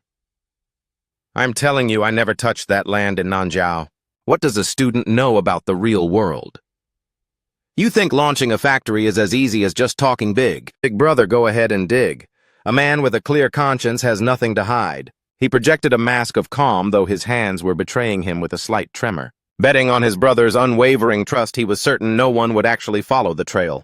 He's standing by his denial. Then proceed with the investigation, just so you don't think I'm making this up to frame him. Feng Jianguo looked deeply torn. For a fleeting second, he was at a total loss on how to rectify the situation. Just then, the young man standing in the periphery finally broke his silence. I actually know the true owner of that Nanjiao village plot. It's a fact it isn't registered under manager Feng Jianluo's name. My family's estate borders Nanjiao. That land was a hot commodity everyone was eyeing. So naturally, I've picked up all the local tea. Did you catch that our own company accountant has no reason to spin lies? I never touched that land, so quit trying to orchestrate this frame job. Is it possible my intel was flawed? There's no way this information is a dud. It strictly wasn't the vice manager who signed, but a man named Li Shutian. At the auction, he dropped a bid over 1,000 yuan higher than the competition. The village head was absolutely over the moon with that windfall. Feng Jianguo was reaching his breaking point and about to snap at Lin Ping'an when he suddenly turned into a statue. Wasn't that his own brother-in-law's name? Jianluo, how in the hell do you explain this coincidence? Why on earth would your brother-in-law be snatching up that plot of land? Brother, why are you even cross-examining me? Everyone in this town bows to you anyway. I've been nothing but a puppet in your shadow. I simply wanted to carve out my own legacy. Since the cat is out of the bag, let's just call it quits and go our separate ways. I'm entitled to half the shares of this empire. Liquidate them and get me my payout immediately. Feng Jianguo stood there in disbelief. The two of them had built this titan from nothing but scraps surviving hell to get here. If you were craving independence, why didn't you just come to me like a man? Why try to bury me under the rubble of a collapsing provincial corporation? What other knives do you have sharpened behind your back? Since you've unmasked me, I might as well give it to you straight. My own garment factory will be fully operational by next year. When that day comes, I'm coming for your head in the market. Don't expect a shred of mercy from me. Fine, if you're so desperate to bail, I won't stand in your way. Accountant Zhang run the numbers. Exactly what is the price tag for his exit? The factory's real estate and machinery are valued at nearly 40,000 yuan. A half split would be roughly. Accountant Zhang, being the numbers guy, had already audited the assets, but if they bled that much cash now, the firm would be paralyzed. The company would be plunged into a lethal deficit. Hearing that astronomical figure, Feng Jianguo's entire body went completely limp. Dad, talk to me, what's happening? I'm all right, sweetheart, don't panic, it'll take more than this to bury your father. Our late parents tasked me with protecting you. As your elder brother, I've given you the world, and yet you recruited outsiders to orchestrate my downfall. And now you have the nerve to demand a buyout. Cut the sentimental garbage. Hand over my 20,000 yuan so we can sever this bond for good. The next time our paths cross, we'll be bloodthirsty competitors, and neither of us should plan on holding back. Accountant Zhang authorized the transfer to his account. As of this moment, the man standing before me is no longer my brother. Feng Jianguo's heart shattered. He'd given everything only for this betrayal. He was consumed by a profound sense of disappointment. Manager, we simply don't have 20,000 in liquid assets on the books. We're currently staring at a 5,000 yuan shortfall. If we push this through our ongoing projects, we'll have zero working capital to survive. Big brother, I've done the math for you. Even if you put your house on the line, you'll still be short a grand or two. I'll be gracious and grant you a 3-day window to scrape the funds together. If you miss the deadline, don't act surprised when I drag you in front of a judge. Jianluo shot Lin Ping'an a smug, punchable smirk before strutting away like he owned the place. Xiaozhang, get the paperwork started to mortgage the house under my name immediately. Squeeze every single cent the bank is willing to lend out. I'll scramble to find a way to cover the remaining balance. Accountant Zhang gave a stiff nod of acknowledgement and turned to vanish on the spot. The factory is drowning in orders, but the payday only hits after delivery. The bulk of our cash is tied up in production. If the machines stop humming, we're dead in the water. But how am I supposed to manifest this kind of capital? If he isn't paid in 72 hours, Feng Jianluo will definitely drag me to court. Dad, what's happening to you? Dad, please don't scare me like this. Lin Ping'an watched the man who was radiating power just moments ago suddenly look so broken and haggard, and a pang of guilt hit him. Uncle Feng, I've got some liquid capital right here. Use it to stabilize the situation for now, but I need you to keep this transaction strictly off the grid. There's really no need for that, Ping'an. Uncle Feng is well aware of your family's struggles. Don't stress over me, I'll find an out. Lin Ping'an flipped open the savings book and pressed it firmly into Feng Jianguo's trembling hand. Feng Jianguo stared down at the 1,500 yuan balance, staring back at him, and was floored by the sheer weight of the gesture. This 1,000+ yuan is an absolute fortune in times like these. It's enough to secure a high-end estate. You're just a kid from the sticks. How on earth did you get your hands on this kind of scratch? We were stuck with that dilapidated old house. Call it a stroke of luck, but I unearthed some relics inside and liquidated them. It's just that this news absolutely cannot reach the light of day. If my vulture of a second uncle catches wind of this, my family won't have a single second of peace. I can't in good conscience take this from you. Your family's crisis is exactly why you need every cent of this capital. I've got other leads. Hurry up and take this money to settle your family's debts. Uncle Feng, my family isn't hurting for cash at this very moment. I want to use this investment as a down payment for a massive favor. Once your factory is back online, can you handle a custom clothing run for me? Pingan. I know you're a genius in the classroom, but the garment industry is a beast.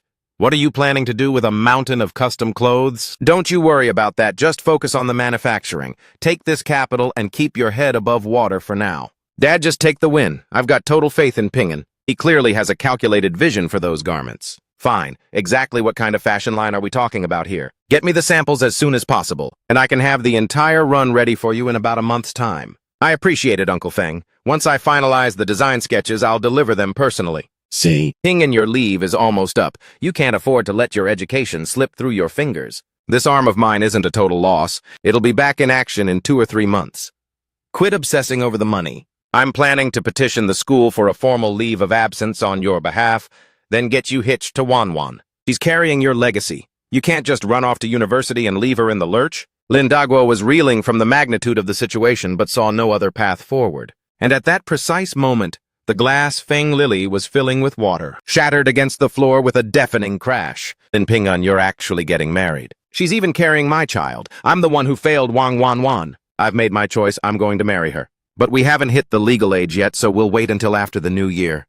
Feng Lily flinched. Feng Lily forced a hollow smile, her hands trembling as she clasped them. Let me be the first to congratulate you. Appreciate it. When we tie the knot, the first round of drinks is on me. Suddenly, second sister chimed in. Mom, Dad, you won't believe it. We cleared over 40 yuan just by selling fish today. You hauled in that much cash just from a few fish. Mom's second brother's water crackers are legendary. With one massive blast, countless fish surfaced instantly, and we were scrambling just to scoop them all up. Who gave you the clearance to handle explosives? That's a death trap. One minor slip-up and you're a goner. No more playing with fire next time, understand? Lin Xiaohan blinked and gave a rapid nod. Lin Pingan, desperate to soothe his parents' nerves, spun a quick white lie. Haha, relax, Mom. We're retiring from the demolition business for good. Pingan, where was your market for the fish? Could you spare one for me? My entire household is obsessed with seafood. But the fisheries commune is always completely tapped out, and half the time their stock is barely edible. Hearing this, Lin Pingan's eyes gleamed. The freeze hit early this year, paralyzing the fisheries commune. If I supply live fish, the demand will be off the charts. Aunt Feng, I'll deliver a fresh catch to your doorstep this afternoon. The fish we pull out are pure wild-caught and peak freshness. The fisheries commune is gouging people for over 80 cents a pound. Over 80 cents a pound. This kid has a shark's instinct for pricing. The neighbor was beaming. My son is a double threat, a scholar and a hustler. Suddenly, Trong Tui Lan pulled Lin Pingan aside. Go check on Wanwan. The doc said she's cleared for discharge tomorrow. If they retreat to the Zhao Den, they'll be slaughtered. Those people are pure malice. Why don't we just move both of them into our place? I'm on the same page. Old Lady Zhao is plotting to sell Wanwan to that moron. If she returns, the Zhao family will definitely pull some twisted stunt. In-law, are you feeling any more like yourself? Much better. I'm clocking out of this hospital tomorrow. This old frame of mine still has some fight left. In-law Pingan filled me in on the whole mess. For the sake of Wanwan and your own skin, please come stay under my roof first. Her father is still stuck in a hospital bed. I can keep a better eye on everyone if you're all at my place. I know your heart is in the right place, but I'm well aware of the struggle your family is facing. How about just taking Wanwan? She's carrying Pingan's own blood after all. If she sets foot back in the Zhao house, it'll be a never-ending nightmare. Zhao Wanwan clutched her mother's hand and gave a frantic shake of her head. If her mother stayed behind, how could she ever feel at peace moving to the Lin house? In-law, if you stay behind, Wanwan will be a nervous wreck. The Zhao house is a den of wolves. If you go back, who knows what horrors they'll inflict on you. I'm staying put. The Zhao family doesn't scare me. As long as Wanwan is safe with you, I can breathe easy. Lin Pingan studied the mother and daughter. If Sun Yumai didn't move, then Wanwan wouldn't budge either. Their village was completely maxed out on housing.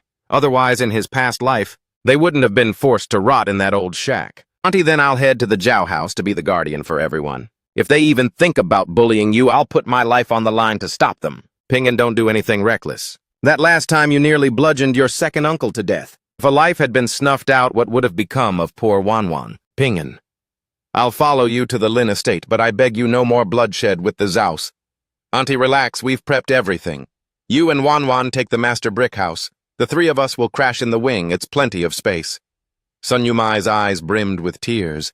Back at the Zhao residence, the mother and daughter did all the heavy lifting, yet were relegated to sleeping in the wretched woodshed. In-law, I realize uprooting everyone to my place is a huge step for Wanwan, but rest easy, we won't skimp on the bride price. There's no need for a dowry. Pingan is willing to take my daughter's hand and treats her like a queen. My heart is at peace. We don't need a single cent. Nonsense. How could we skip the bride price? The village gossips would have a field day. Whatever the standard is, our family will never offer less than the neighbors. Trust me, our household will provide a full honorable bride price without fail. Seeing this mother and son value her daughter so deeply, Sun Yumai was overwhelmed with gratitude. When the moment came to part ways, Zhao Wanwan lingered at the threshold, her hands moving in a constant frantic blur of sign language. Her wide, soulful eyes were locked onto Lin Ping'an with unmistakable devotion. Lin Ping'an watched her hands dance, yet the meaning remained a mystery to him. Wanwan, take a breath, staying under my roof won't be an issue at all. Just wait for me to escort the whole family home tomorrow. Noticing Wanwan's face flush a deep crimson, Lin Ping'an quickly released her delicate hand. Treat yourselves to a feast at noon. Don't you dare hold back on the food. I'm a breadwinner now. This afternoon, I'm bringing back chicken soup for the whole crew. Exiting the ward, Lin Ping'an pushed the cart, leading his siblings straight to the cooperative. He stocked up on prime pork belly, aromatic spices, and flour, envisioning a rich meat stew to restore their strength. Big bro, is it true? Are we actually having meat today? Not just meat, kid, we're feasting on fish too. That's legendary, a double feature of fish and meat. They rolled back into the yard as the sun began to dip. Lin Ping'an tasked second sister with the stew while he took Xiaohan down to the water to hunt for fish. In record time, they had several fat catches thrashing in the bucket. Lin Ping'an stayed behind to keep the streak going, sending Xiaohan back with the first haul. However, only a few minutes had passed before Lin Xiaohan came sprinting back, face streaked with tears. Second brother, he's a monster. He devoured all our meat and the fish.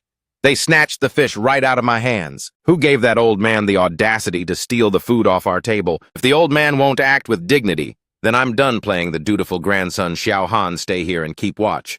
I'm handling this.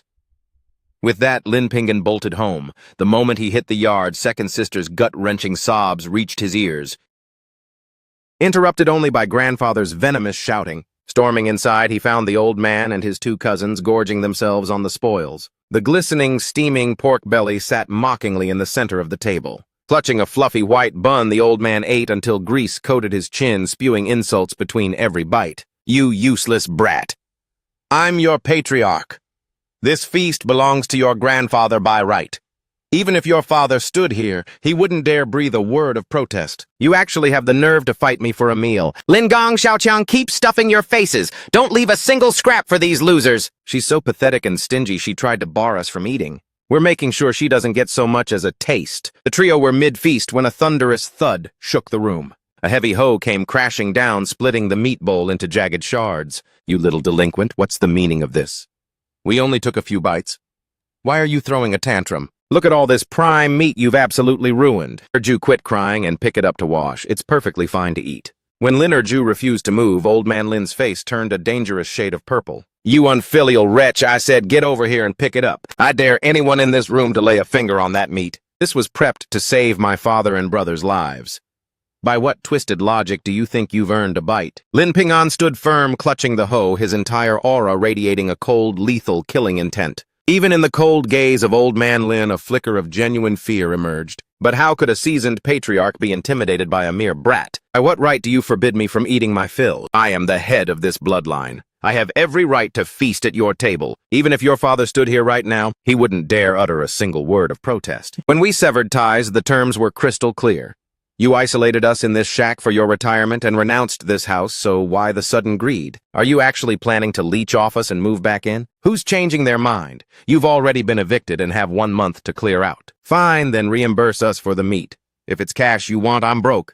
But if you want my life, take it. Besides, this old man is already stuffed. Scavenge these few scraps if you're that desperate. Lin Gang Xiaoqiang, we're heading inside. You seriously think you can just dine and dash? Stop, don't lay a finger on him. No matter how much of a tyrant he is, he's still our grandfather. If you keep spiraling into violence, how am I supposed to protect this family? Don't you worry for a second, sister. I'm not about to do anything reckless. He's my own kin.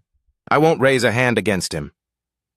Hearing this, old man Lin paused at the threshold, his face contorting into a mask of smug, cowardly relief, thinking to himself, that's more like it. After all, I am your superior. Showing absolute deference to your patriarch is your only duty. It's just a few measly cuts of pork. Go beg that garment director for another loan to buy more. That way the whole clan gets to feast on meat. You expect me to go into debt just to keep you fed? You've got a hell of a lot of nerve. Listen closely, grandfather. If you're craving meat, go haunt second and third uncle. In this house, there isn't a single scrap reserved for you. Since you chose to plunder our kitchen today, you will pay the toll. If you won't pay in cash, I'll seize your assets as collateral. Without another word, Lin Ping'an snatched up a hoe and stormed toward the western coop, housing 6 prime layers. He lunged into the enclosure and swung with lethal precision, crushing a hen's skull instantly. My prize hens. Those were my daily layers. You demonic beast, get out of there right now. Lin Gang, don't just stand there like a statue. Get in there and stop him. Lin Gang grabbed a nearby shovel, hoisted it like a weapon and charged.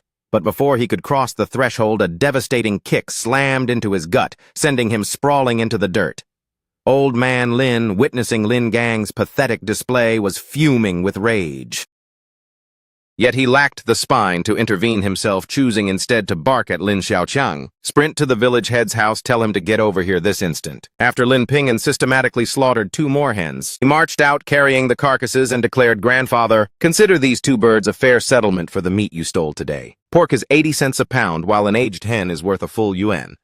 Besides, how much meat did you even touch? These 2 hens are easily 5 pounds of poultry. You've murdered my livestock. You'll pay for this right now. My sister spent hours prepping and braising that bowl of meat for you to hijack, and you still feel robbed. These 2 old birds are mostly feathers and tough gristle. If anything, I'm the one getting played. You ungrateful animal, how did I breed such a rebellious, unfilial dog? I'm the unfilial dog that your own relentless cruelty created. Second sister, we're stewing chicken for Dad and Big Brother tonight. Our premium pork will no longer be sacrificed to these vultures. For absolutely nothing. Lin Erju, you lay another finger on those chickens, and mark my words, I will strike your name from this family forever. Old man Lin roared in a frenzy. Just then, village head Zhang entered the chaotic yard. Old man Lin, what is it this time? Can you not give us a single day of peace? These 3 children have suffered enough. Can you not show them a shred of compassion? As the village secretary who oversaw the family split, he was already fed up. Seeing this mess, his disdain for old man Lin's antics was palpable. Look, they're trying to send this old man to an early grave.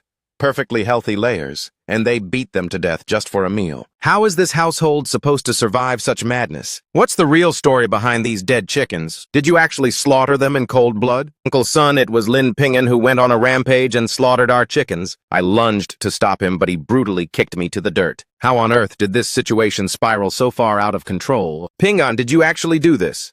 Why would you be so cold-blooded? I didn't lay a single finger or foot on that man. He clearly charged into the coop to assault me, lost his footing, and took a pathetic tumble. My grandfather shamelessly hijacked the meat my sister was stewing for my father's recovery. I demanded payment, and he scoffed at me, so I seized 2 chickens to provide the nutrition my dad needs. Secretary, the doctors were adamant that my father requires high-protein nourishment. We bled and sweated to scrape together the funds for that single bowl of meat. Yet they marched in like vultures and snatched it right off the stove. What kind of drivel is coming out of your mouth?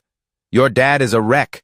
What's the point of wasting meat on him? Do you honestly think a few bites of pork will magically resurrect his shattered arm? How can a father be this depraved? If you're so desperate to loot your own kid's kitchen, at least have some shame. Old man Lin, is there no limit to your bottomless greed? In my eyes, slaughtering those birds was justice. You devoured their meal, so losing 2 chickens is a bargain. The households are legally separated, yet you're thick-skinned enough to play the common thief. It's enough to make my skin crawl. Aren't you terrified of the karma or the sickness from eating stolen food? Is Lin Dago even this man's flesh and blood? His son is rotting in a hospital bed, and he hasn't visited once. He only cares about land. Even the meager rations these kids prepared were pillaged by your own hands. How can a human being be so utterly soulless? The crowd's biting gossip showed no signs of stopping. Old man Lin's face flushed a violent shade of crimson from the public humiliation. But staring at those 2 dead chickens, the greed in his heart still outweighed his shame. Secretary Zhang, you're being completely unreasonable here. What was that scrap of meat worth? My prize layers are worth a small fortune. Compensating them with a single bird is more than generous. Uncle Jong, you have to force them to return at least one of my hens. Uncle Son, they didn't just stop at the meat. They even looted the fish I spent all day catching. My father is mangled and broken right now because of Lin Xiaoqiang's cowardice. Yet they remain heartless. I'm not returning these chickens no matter what they need to learn that theft has a steep price. If I hadn't been home today, my younger siblings would have been absolutely trampled by them. You little brat. Your father getting gored by a wild beast is a freak accident that has zero to do with us. You are leaving at least one of those hens here, or else, if you take back so much as a feather, don't expect a single grain of the year-end brigade rations. Those two kids poured their hearts into that meal. Aren't you embarrassed to be such a parasitic glutton? The entire village is bearing witness. Aren't you afraid of being drowned in the town's collective spit? Old Man Lin reflexively yanked back the hand he'd extended to reclaim the poultry. Withering under the villagers' gazes of pure contempt, his complexion shifted from a sickly green to a ghostly white. Secretary, I'll drop it all right. If my family is denied our grain at the end of the year, we'll starve. If a single whisper reaches me about your family raiding Lin Ping'an's kitchen again, your rations are permanently forfeited. Old Man Lin scrambled to nod in desperate agreement. Seeing him cower, Lin Ping'an didn't miss a beat. He stood his ground and demanded the immediate return of his 3 stolen fish. Old Man Lin retreated into his house, simmering in a toxic, silent rage. The secretary dismissed the onlookers with a wave and pulled Lin Ping'an aside for a private word. I've assembled a construction crew.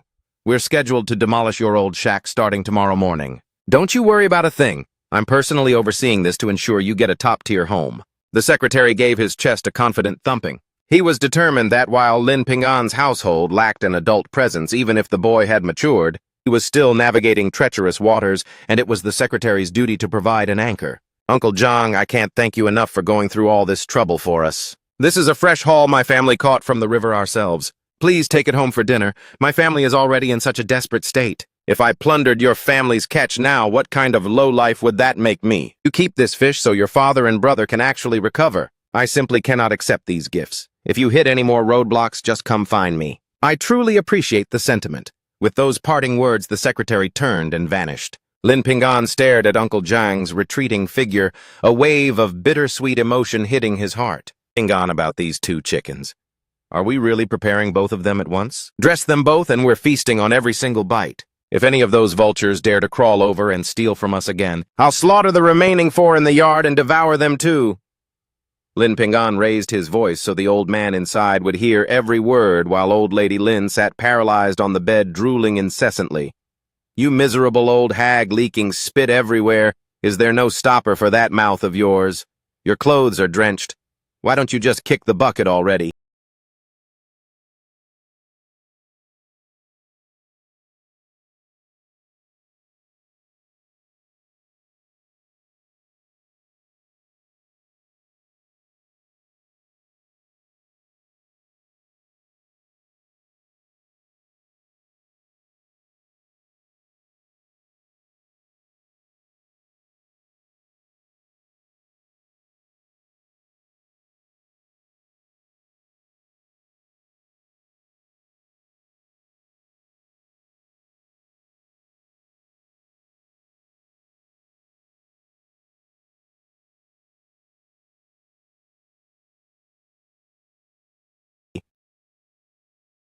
Forcing me to play servant to a useless piece of junk like you day in and day out. With a sickening thud, old lady Lin collapsed onto the mattress. White foam began bubbling from the corners of her mouth. Lin Xiaoqiang quit standing there and sprint for the village medic. Lin Xiaoqiang bolted at full throttle toward the medic's quarters.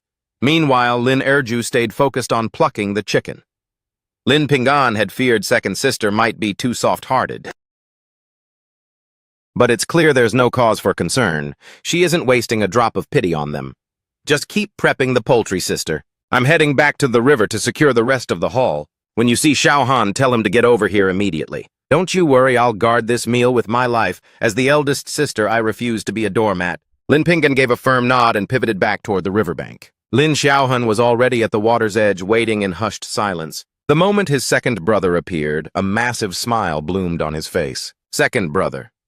I dug up a few more prime worms. Check it out, Xiaohan. Get back to the house and keep your eyes peeled.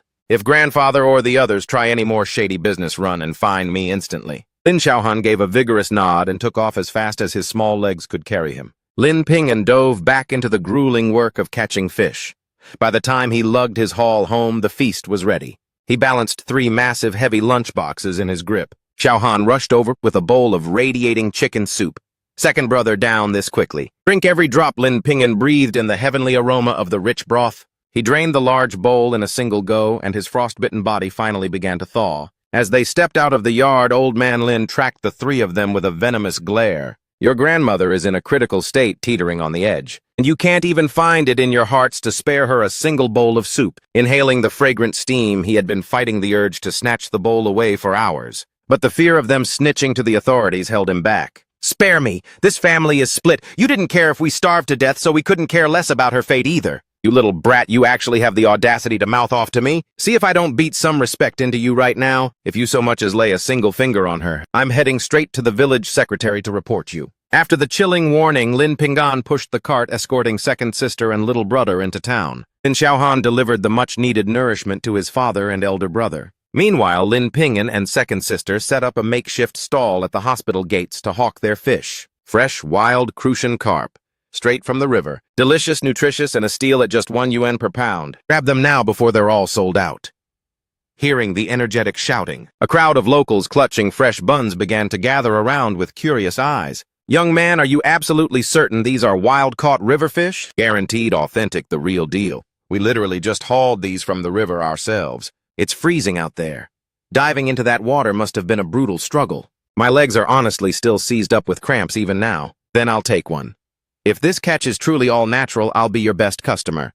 The fish at the supply cooperative are nothing but bland, farm-raised stock. The meat lacks any real flavor, plus you need those damn coupons and they still sell out. Don't you worry, I promise the meat is succulent and fresh. You'll be hooked after 1 bite.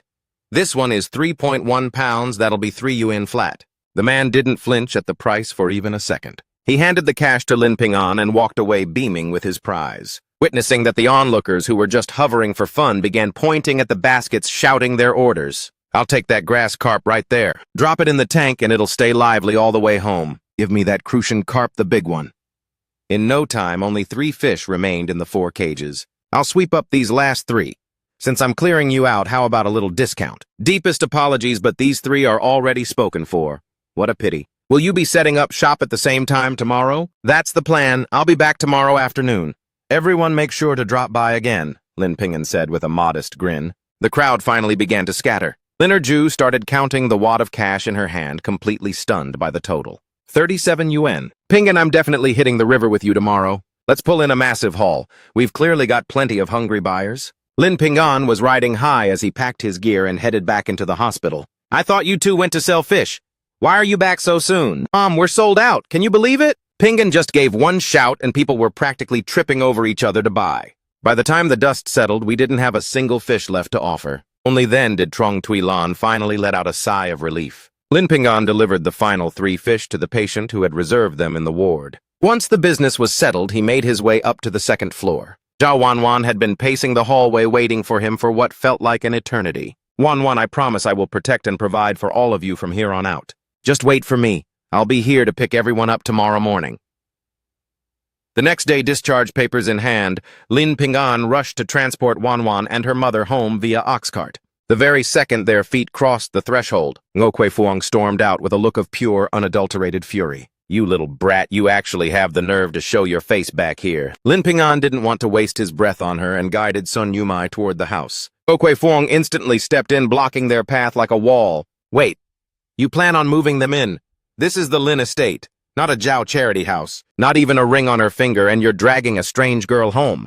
How scandalous. Second Aunt Ping'an and Wanwan are getting married regardless of what you think. Right now, Wanwan is carrying Ping'an's flesh and blood. It's only right that we bring her here to ensure she's properly cared for. Besides, with no one at my house to manage things, we desperately need my mother-in-law's help. Pfft, I've never heard of someone popping out a kid before the wedding bells ring. You're dragging our local customs through the dirt, no sense of shame at all. But since there's no official marriage, they aren't part of the Lin bloodline. This mother and daughter have no right to stay on this property. By what authority, Ngo Kuei-Fuang, our families have already legally split. We've already committed to vacating these premises within the month. Until that time, the authority to decide who resides under this roof belongs to us. The family is fractured fine, but I draw the line at you dragging random outsiders into our home. An old patriarch and my husband sharing a roof with a lonely widow. If the village catches wind, it'll be a total scandal.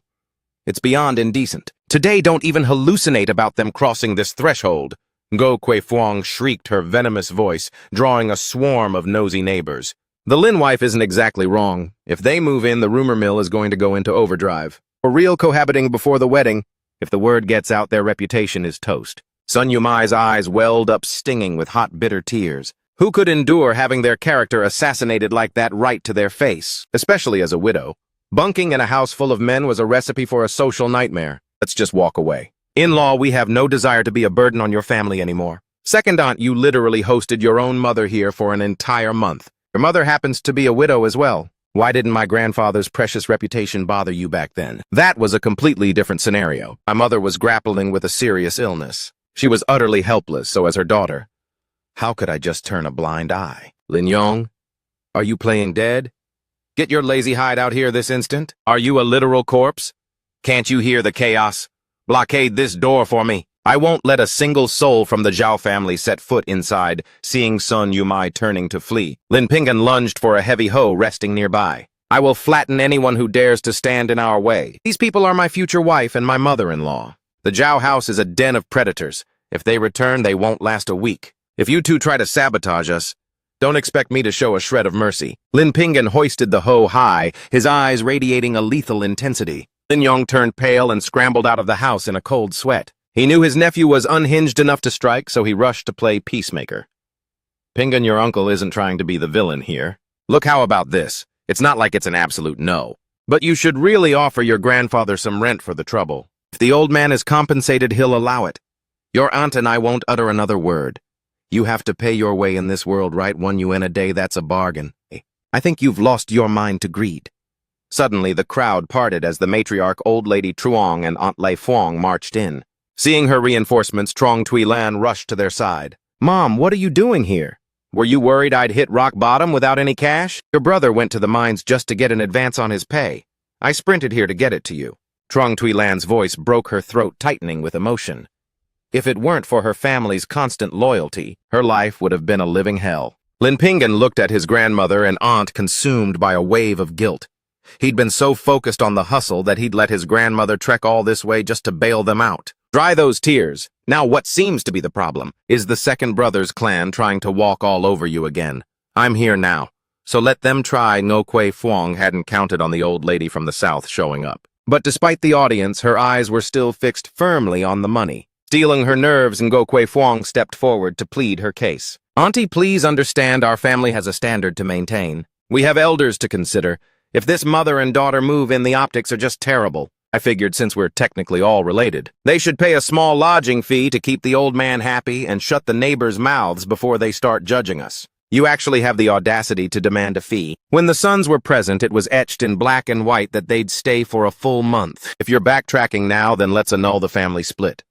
Though we both know you can't afford that. They're drowning in 1,000 yuan of debt. If we consolidate, we're on the hook for every cent. We aren't exactly that brain dead. If you're so allergic to cohabiting, then quit blocking the path. This old lady's heart is fragile, and with you glaring like a demon, I'm absolutely petrified. If I drop dead from a heart attack, my blood is entirely on your hands. Ngo Kui Fuang was physically recoiling from old lady Truong's venomous scolding, left with nothing but a weak glare. Everyone knows this old matriarch is a legendary spitfire. Watching them storm into the house, she was practically vibrating with impotent rage. That old hag. Our Lin family might be pushovers, but let's see you dance when the Zhao wolves arrive. Once safely inside, Sun Yumai was still a bundle of frayed nerves. In-law, maybe it's for the best if I just retreat to the Zhao residence. Existing here as a lone widow is just serving myself up as bait for the local gossips. I've got a better play. You and your daughter move in with me and my daughter-in-law. My eldest son is grinding away at the coal mine, and my second is active duty military. He's rarely ever home to bother anyone. It's the perfect setup for some company, and you won't have to endure this toxic environment. Mom is spitting facts. You two should migrate to our place immediately. Thulan mentioned the coal mine rotation lasts a month before he's back topside. It's the ideal window for you to bunk with us. That doesn't feel right. It's an immense burden to dump on you, sister-in-law. Just take one look at that viper of a second aunt-in-law. If you stay within her reach, there's no telling what kind of twisted schemes she'll cook up. Under my roof, you'll be in a total fortress of safety. What happened to our bond? Are you worried I'll start hazing you? Sister-in-law, Don't be ridiculous. I know your soul better than anyone on this earth. I just hate being such an inconvenience. What's there to be inconvenienced about? We're blood, so the matter is settled. Pack your crates and get to my place shortly. Sun Yumai opened her mouth to protest again, but old lady Truong gently cut her off. Yumai, I've heard whispers that your embroidery game is top tier. If you crash at my place, don't think for a second I'm letting you stay for free. You're going to stitch some elite floral patterns for me. Grandma kept applying the pressure, until finally the deal was sealed. They were moving to Grandma's sanctuary. Sun Yumai even beamed at the thought of teaching the eldest sister-in-law her craft. Grandma, give me a second. I'm hitting the river for a haul, take the kid, and catch some monsters. Look at how hollowed out Wan Wan and your mother-in-law have become. They need some serious caloric restoration. Lin Pingan took Lin Xiaohan to the bank and spent hours hauling in 9 fish. The duo eventually arrived under the village's central tree and crossed paths with his wife, who was hunting down the aunt to unlock the gates. Auntie, I pulled in a surplus of fish. It's way more than we can handle, so take 2 for a gourmet meal. No way your family is buried in debt. I can't possibly take your resources. Auntie, if you refuse these, my family won't be able to finish them before they turn into stinking trash anyway. Lin Pingan stayed persistent until Truong finally relented. Returning home, he found a massive crowd blockading the door. Grandma's legendary scolding echoed from the yard. Pushing through, he saw her wielding a massive meat cleaver, brandishing the blade toward the Zhao family enforcers. You dare lay a finger on them and this steel won't show an ounce of mercy. I'm old anyway, trading my life for one of yours is a win. If you all swarm me, I'll happily take you all to hell, dare to snatch a soul from this old lady's protection. Just you try it. Grandma gripped the meat cleaver with white-knuckled intensity. In all honesty, not a single Zhao soul dared to charge. Trong Tui Lan stood her ground with a hoe. Eldest aunt brandished a heavy carrying pole at the Zhao clan. Behind them, Sun Yumai and Zhao Wanwan cowered in sheer terror. Lin Pingan exploded into the fray, delivering a brutal kick squarely to Zhao Songshan's chest. Zhao Song went airborne before eating dirt face first on the hard ground. You dare lay a finger on my mother-in-law and my girl, I'll beat you into the ground. The Zhao family witnessed Lin Pingan's feral, savage energy and lost their nerve to fight back, scurrying toward the exit. Old Lady Zhao, cornered and desperate, collapsed onto the floor and began a theatrical, ear-piercing wail. What kind of world is this? My third son was taken from me too soon, and now his supposed bride won't even give this old woman the time of day. She's so depraved she's shacking up with the Lins before the vows, and they're even drawing steel on us. The neighbors were all out in force, hungrily soaking up every bit of the drama. Right then, Grandma marched out lugging a basin of freezing icy water, and doused Old Lady Zhao's head in one massive, disrespectful splash. Soaked to the bone and gasping, Old Lady Zhao lunged to her feet instantly. You actually had the audacity to drench me. Listen up, you old bat. Don't think for a second you're untouchable. Just because you play the victim, I'm calling the authorities this time. Let me be clear. Zhao Wanwan might be a Zhao by name, but in this day and age, freedom of marriage is the law of the land. Nobody asked for your parasitic matchmaking. Trying to sell her to a halfwit is a felony. You should have been rotting in a cell years ago. You actually have the gall to threaten me. Fine, I'm done. Put that blade down, keep waving it, and you'll be the one staring down a firing squad. I'm washing my hands of that mother and daughter, you hear me? At that precise moment, Old Lady Zhao spotted the village secretary arriving on the scene. Secretary, save my life. This old hag Trong is trying to commit murder. The village secretary caught sight of the jagged blade inches from Old Lady Zhao's throat and felt his heart skip a beat in pure shock. Old Lady Zhao, let's just take a breath and talk this through rationally. Put the knife away, absolutely no blades. If blood is spilled here, it's going to be an unmitigated disaster for everyone. Secretary, I'm only armed because the Zhaos tried to kidnap my future granddaughter-in-law, just to sell her off to some village idiot for profit. If I didn't hold the line, that mother and daughter wouldn't have a prayer of surviving. Is that the truth? This village stands for freedom of choice in marriage now. Arranged human trafficking is a straight ticket to a police interrogation. What arranged marriage I'm talking about, tradition. I followed every ancient rite and accepted a legitimate bride price. Not like Lin Pingan, who just brazenly abducted my granddaughter without a single word. What's his game? Trying to score a wife for free without paying the proper dues. That bride price. Who exactly did you hand that cash to? Because Wanwan's own mother didn't see a single cent of that money. You really are a cold-blooded wolf pocketing the cash to sell your own kin to a fool. Where is your damn conscience? The Zhao family has officially crossed the line this time. Old Lady Truong dropped the weapon. I only reached for it because the Zhaos backed me into a corner. Since the village secretary has intervened to mediate, then let him finalize the separation so this mother and daughter can cut ties with the Zhaos for good. Over my dead body. In life, they belong to the Zhaos, and in death, they'll be Zhao ghosts. My third son is in the ground, so their lives are mine to command. Now you're trying to wash your hands of this and bail no shot. I couldn't care less if this weary life of mine snuffs out today. I'll drag you straight to hell with me, you withered hag, just to ensure you never breathe another threat toward my grandson again. Grandma trading your life for a parasite like her is a total ripoff. She's not worth it. I'm dialing the cops and having every last one of you hauled off in cuffs. The second he heard the word police, Li Fuchi froze dead in his tracks. He'd been hauled over the coals countless times because his moronic son couldn't control his violent temper. Last time the kid got too rough, the authorities slapped him with a final lethal warning. If he slips up one more time, he's trading his bedroom for a prison cell. Secretary, you blocked me from retaliating, but he mangled my boy like this. How do you plan to make it right? If this isn't settled to my satisfaction, I'm filing a formal police report. He had the audacity to draw my son's blood.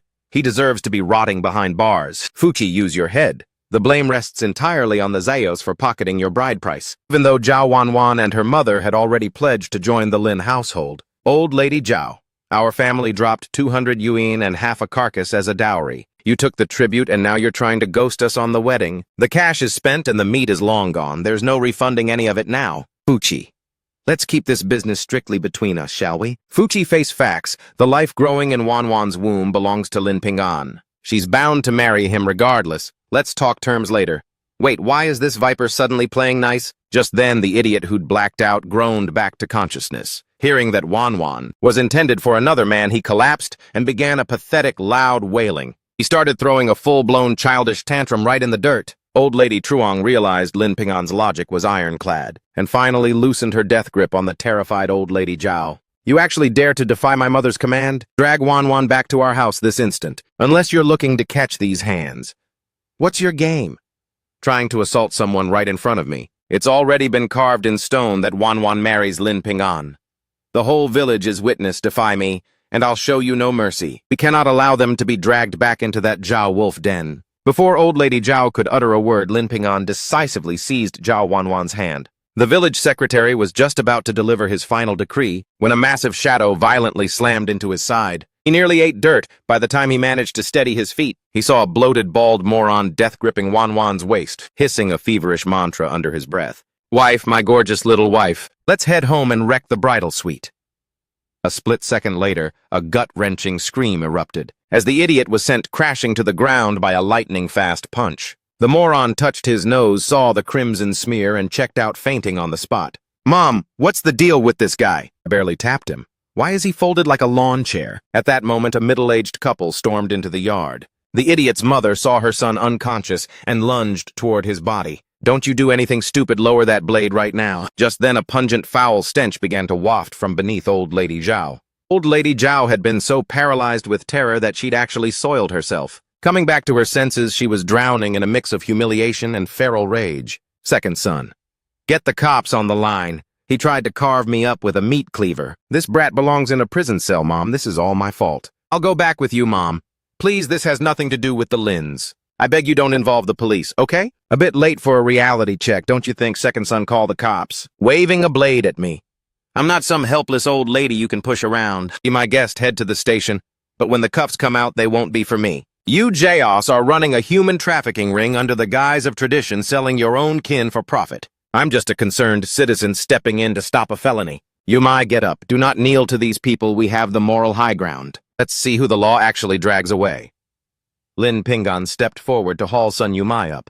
Zhao Wanwan rushed to support her mother. Her eyes were brimming with tears, and seeing her bruised, crimson cheek, he felt a surge of lethal rage. Weren't you going to snitch, go on, then run to the police? When they get here, I'll be sure to ask why you've been brutalizing my fiancé and mother-in-law. Let's see how they handle that. Old Lady Zhao realized that if the authorities actually scrutinized this mess, her family wouldn't have a single leg to stand on. Her shifty triangular eyes darted to Sun Yumai, and her tone took on a forced softness. Yumai, I'll admit I haven't been the most nurturing mother-in-law, but I only came here to escort you home. Why would you twist my intentions so cruelly? As for Wanwan's hand in marriage, I'm washing my hands of the matter. She can marry whichever man she chooses. Mom, have you lost your mind? We've already pocketed the bride price from the other family. If that idiot comes to claim his prize, who the hell are we going to give him? Who cares who took the cash? Our Wanwan is carrying Lin Pingan's bloodline. She can't exactly marry into another family now, can she? You two just come back home with me for the time being. Wait for the Lins to get their act together, and then they can officially wed Wanwan. Mom, are you being serious right now? You're actually withdrawing your opposition to Pingan and Wanwan. Auntie don't fall for her silver-tongued lies. If she truly intended to let this go, she wouldn't still be holding on to that fool's dowry. She's just baiting you back so she can sell Wanwan off in the dead of night. Have you already forgotten how they tied you both up like animals last time? Son, my poor baby, what happened to you? Who did this to your face? Who made my boy bleed? Don't these peasants know you're strictly off limits? Which one of you gutter rats hit my son? Step forward right now. If my boy is scarred, I'm taking it out of your hide. Wait, isn't that the legendary butcher from Dehe village? What's a monster like him doing here? Use your brain. His simpleton son just tried to manhandle Zhao Wanwan and claim her as his bride. The Zyos definitely cashed his check. No wonder they're desperate to sell her to that fool. This time it's game over. I heard when he snaps he plays for keeps. He'd rather pay a settlement than lose an ounce of face. Sigh. The Zyos really dug their own graves, even if Wanwan is mute. Trading her to a complete lunatic is a new level of depravity. It was that man right there, your in-law, who brutalized your son. He's even trying to abduct Wanwan to be his own daughter-in-law. So you're the one who laid a hand on my boy. You think you can touch my daughter-in-law? I'm going to end you today. He let out a primal roar and charged. Old Lady Truong lunged forward, brandishing her meat cleaver. She planted herself firmly in front of Lin Ping and back off, or lose a limb. What do you people think you're pulling in my village? Do you think I, the village secretary, am just a decorative corpse? I dare any of you to even attempt to lay a finger on them. Wanwan is mine. She's forbidden from marrying anyone else. If you don't let me wed Wanwan, my life is over. I'm going on a hunger strike. Calm down, son. Mommy will find you a bride 10 times better. Hurry up and stand. Let's just get out of here and go home. I don't want a replacement. I only want Wanwan. If I can't drag her home this year, I'm sleeping right here in the dirt. Get up this instant. The ground is absolutely freezing. Wanwan won't marry another soul. Once she's back, she's yours. Now move. For real. So if I wait patiently at home, Wanwan will come back to me, right? Yes, we'll just head home and wait. Li Fuchi glanced at old lady Truong, who still gripped that cleaver. He felt a surge of frustration watching his leverage slip away as they turned to leave. Old lady Zhao finally exhaled a massive sigh of relief. Once she successfully baited Zhao Wanwan and her mother back to her turf, everything would be child's play to manipulate. But they had no clue their pathetic scheme was transparent to Pingan and the neighbors. Secretary, I want to legalize my marriage to Zhao Wanwan. Right this second, no way in hell. Wanwan belongs to me. I'm the one who's supposed to walk Wanwan down the aisle. Wanwan is my property. My wife. Lin Pingan felt Wanwan's entire body trembling violently behind him. He steadied her with a fierce, reassuring gaze. I've got you. I won't let that monster take you. My bride is leaving with a stranger. I won't allow it. This isn't fair. Old Lady Zhao. Are you just going to stand there and watch them sign those papers? You swore on your life you'd deliver Wanwan to me. Don't you panic. Their family thinks they can get a bride with no dowry. Who scores a deal like that? You guys head back first. Once Wanwan is home, we'll negotiate. By now, Sun Yumai finally saw the truth. These vipers wanted to lure them back just to auction Wanwan off to that lunatic. My daughter finding a man like Lin Pingan is a godsend. I don't require a single cent of bride price. I fully support them registering this marriage. Mom, let's go. Zhao Wanwan is expecting. Living in this drafty shack is a death sentence for the baby. I'll go back to your house alone. Since when did it become your decision to authorize Zhao Wanwan's marriage? You think you can walk away for free? You're delusional. It cost a fortune to feed and raise you leeches. Once she's back, Zhao Wanwan is marrying into a wealthy dynasty. Fine, mother. Then let's make it official and sever this household. From this moment on, Zhao Wanwan and I are dead to you. Fine, good riddance. Let's see who protects you two when the world starts tearing you apart. Mom, we cannot afford to split the household. If we kick them out, who's going to do all the labor? We'll lose 2 full sets of work points. That's a massive blow to our rations. Mom, stay calm. Third aunt is just venting her rage. We'll settle Wanwan's marriage later. If we cast them out like dogs, what kind of reputation will be left for the Zhao family name? Sun Yumai, I know you've endured hell. Fine, I concede to the split. Tomorrow, Zhao Wanwan weds. You two should just follow me home for the time being. Once we've settled our differences, we can talk more. What do you say to that? Old Lady Zhao, drop the act. You think they're going back with you just so you can auction Zhao Wanwan off to the Li family like cattle? Do you honestly take everyone here for a fool? Listen here, brat, Zhao Wanwan belongs to my grandson now and forever. If you dare try to claim her, I'll take this cleaver and snip off your pathetic bedwetter junk. Brother officer, please. I was simply blinded by a momentary lapse of greed. You can't possibly send a woman of my years to prison. At my age, wouldn't jail time just be a drain on the state's resources? I'll stay out of her marriage, I swear, just don't lock me up. Owning up to your sins is the first step toward being a decent comrade. Have your granddaughter sign a formal waiver immediately, and return every cent of that bride price to Lee Fuchi right now. Mom, he beat me into a pulp. There is no way we are giving that money back. You won't return it. Do you want your own mother rotting in a cell at her age? You two move. Hand over that 100 yuan I gave you this instant. We truly don't have that kind of cash lying around the house anymore. Lin Pingan, if you're so desperate to wed Wanwan, then the bride price should come out of your pocket. Surely you don't intend to just walk away with a bride for free. Old Lady Zhao's shifty eyes gleamed with sudden malice. As expected of her favorite granddaughter, viciously clever. That's exactly right. Since Wanwan is marrying you, the financial burden is yours. Pay Li Fuchi what he's owed and we'll call it even. Mother, I've already stated that Wanwan is marrying Lin Pingan, and I refuse to take a single cent. Stop harassing them. I don't even want to marry Zhao Wanwan anymore. Stop calling me little bedwetter. Mom, Dad, get her away from me. She's crazy. Why are you terrorizing my son with a blade if he's traumatized by your stunt? I'm coming for you, old hag. Then come and get some. If any of you dare to coerce my granddaughter-in-law, I'll put my final years on the line to take you down. Son, calm down. We've decided the wedding is off, so we'll just demand our money back. We need to settle this before things take a lethal turn. Li Fuchi saw the old woman brandishing that knife with a look that said she was ready for blood. He glanced back at his son, who was trembling like a leaf in the wind. He let out a defeated sigh and shook his head. Fine. We're officially washing our hands of Zhao Wanwan. Don't be afraid, son of Li Fuchi, you coward. You're the one who claimed Wanwan's pregnancy didn't matter. You can't back out now. I am keeping that money. Old Lady Zhao, my son, genuinely cared for Wanwan at the start. You demanded an extortionate bride price, and I paid it without question. Now your family has botched the deal and provoked this madwoman. You think you're keeping our cash? If you don't pay up, I'll strip your house bare. Go ahead and try to loot us. The moment you step inside, I'm calling the authorities. That's a breaking and entering charge enough to send you straight to the gulag. Li Fuchi thought he was the toughest dog in the yard, but the Zhaos were even more depraved. He finally snapped. He lunged at the Zhao brothers, sparking a chaotic brawl that no one dared to break up. Enough. Cease this violence at once. Li Fuchi, were we not clear? One more fight and you're heading to a cell. Officer Comrade, I swear this isn't on me. The Zhaos are backing out of the wedding and stealing my bride price. Where's the damn justice in that? In the past, he was the one being dragged to court.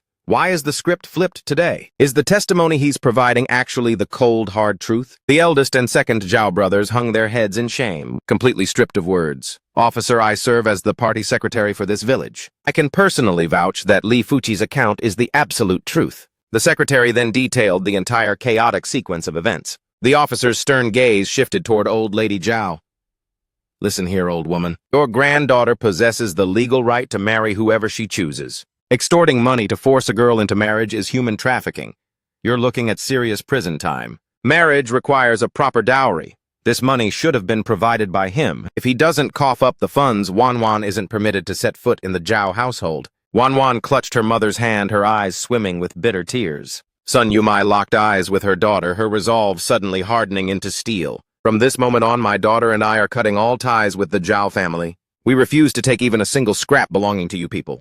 Just scrub our names from the household registry and be done with it. Previously, Sun Yumai lived in fear that her daughter would be left isolated and vulnerable, desperately trying to rely on the Zhaos, but she finally sees their true colors. For the sake of her daughter's future, she must sever this toxic connection. Fine, you want out.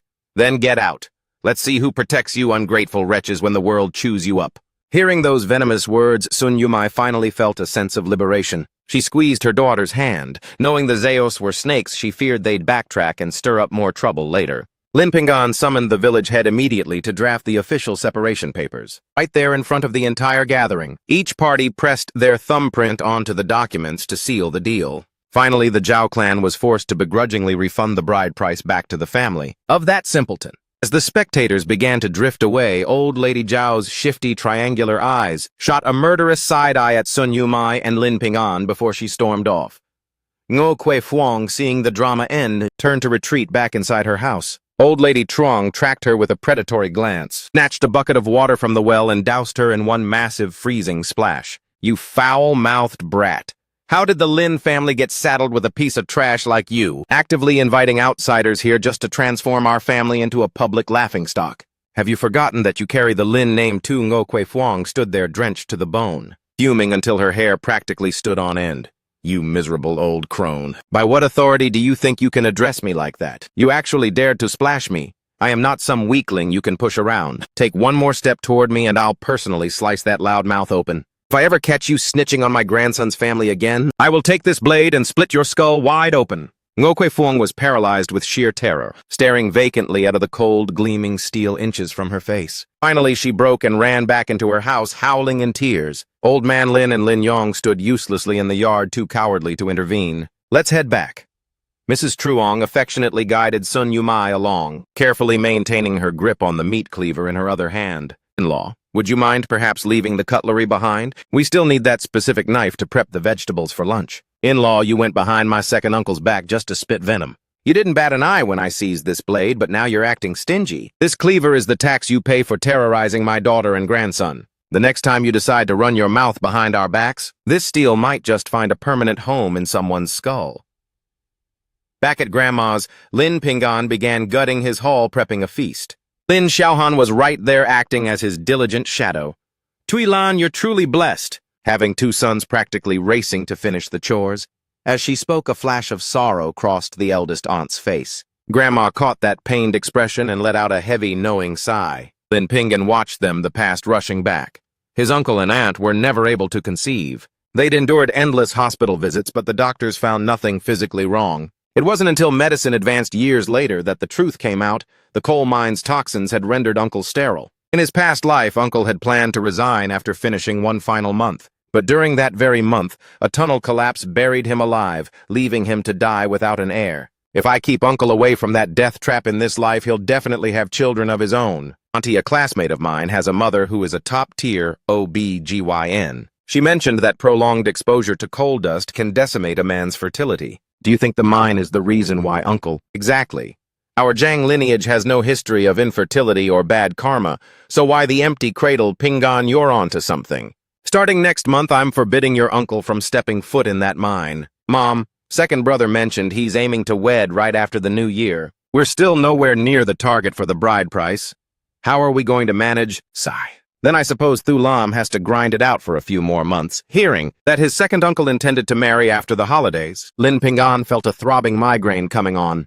There is no way I'm letting him marry that viper. Forget it. If I speak up now, they'll just think I'm delusional or stir-crazy. I have to wait until he brings her home for the festivities to expose her true nature. It's all because I'm a useless old woman. You've suffered so much, daughter-in-law. Mom, don't say that. Marrying into this family is my pride. You treat me like your own flesh and blood. I have zero regrets. Lin Pingan looked at his kin and realized he needed to generate serious capital and fast. He had to ensure his uncle never had to descend into that dark pit again. It was 1980. The red tape was finally loosening, but the risks were still high. Without seed money, he had to wait for that specific shipment. Only after flipping those goods could he truly scale up. Post-dinner, Lin Pingan took Xiaohan back to the water. He snagged a trap from Vuong Dai Phao and hit the river only to spot two familiar, annoying silhouettes. Lin Pingan found the sight pathetic. It was Zhao Xiaowen and Zhou Wenbin. They were actually trying to net fish from the bank without getting their feet wet. What a total pipe dream. He didn't even bother moving further downstream with his gear. Humph, don't go thinking you're the only local expert who can haul in a catch. The bounty we pull in will put your little baskets to absolute shame, she boasted with total confidence, lunging with the net while keeping her precious shoes bone dry. What kind of brain-dead fish would swim into 3 inches of water just to be caught? This is honestly painful to watch. You think that's how fishing works? Maybe try again in your next incarnation? You're the one who's going home empty-handed? Just watch, we'll humiliate you. Lin Pingan stopped wasting his breath and found a prime spot far away from Zhao Xiaowen. Lin Pingan carefully loaded the bait into the wire traps. Once all 4 traps were submerged in the current, he retreated to the grassy bank with Lin Xiaohan to play the waiting game. Just then, Zhao Xiaowen and Zhou Wenbin wandered over, lugging their empty gear. Wenwen, stay back. I'll be the one to drop these traps into the deep water. If they can haul in a catch, then there's no reason we can't too. The current is freezing. Our wedding is tomorrow, and it'll be a disaster if you get sick. What's the big deal? Just focus on catching those fish, and I'll nurture you later. Now hurry and fill 3 baskets for the wedding feast. The second I secure my ticket back to the city, I'm dumping this excuse for a wife. She has zero regard for my well-being, not even a shred of feminine grace. If I wasn't desperate to escape this place, I wouldn't marry her. Fine, I'm heading in. Can you move any slower? My brother already claimed this spot with his traps. If you clowns go down there, you'll spook every fish in the water. This river isn't the private property of your family. I'll plant my traps wherever I please. Wenbin just dropped them right here. Lin Xiaohan was shoved without warning and nearly went head over heels into the stream. Lin Pinggan's reflexes were lightning fast, snatching his younger brother before he hit the water. He'd been too preoccupied with the haul to notice their approach. He never imagined Zhao Xiaowen would have the audacity to lay hands on his family. Lin Pinggan didn't hesitate delivering a powerful kick directly to Zhou Wenbin's backside. Zhou Wenbin was still debating whether to brave the icy river when he was sent plunging headfirst into the freezing depths. Lin Pinggan, you absolute bastard! What are you doing? Humph!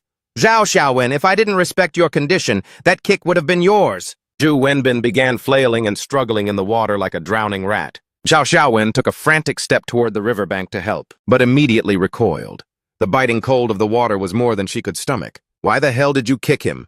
If my husband gets hurt, I'm making your life a living hell. You nearly shoved my brother into the deep end. Did you care about the cold then? If Zhou Wenbin is freezing in the river, you have no one to blame but yourself. He pulled his brother to safety while Zhou Wenbin emerged, shivering violently. Xiaowen, ignore this trash. He's just salty that I have the status to marry you. It's just fishing, right? I'm going right back in to prove him wrong. Pinggan actually had the nerve to boot me into the river. This is a grudge I won't be forgetting anytime soon. Fine, if I'm going home empty-handed, then I'll make sure nobody else catches a thing. Teeth chattering, Zhou Wenbin waded back in with the trap, feeling something metallic underfoot. A malicious, twisted grin spread across his face. He deliberately jammed his fish trap right up against Lin Pinggan's gear. That is beyond shameless. That's my brother's spot. What do you think you're doing? Don't sweat it. We've got a secret something inside our trap. Even if they crowd us, the fish won't touch their gear. And just like that, Zhou Wenbin spotted a violent thrashing near the submerged traps. He lunged into the river to claim the prize, but Lin Pinggan was a step ahead. With superior speed, Pinggan hoisted his trap out of the water first. Inside were two massive crucian carps flopping wildly, while Zhou Wenbin's trap remained pathetically empty. Pinggan, by what logic is my family's trap coming up empty? Is it because every single fish meant for me decided to swim into your trap instead? Give me my fish right now, you thief! What makes you think these belong to you? The fish belong to the river.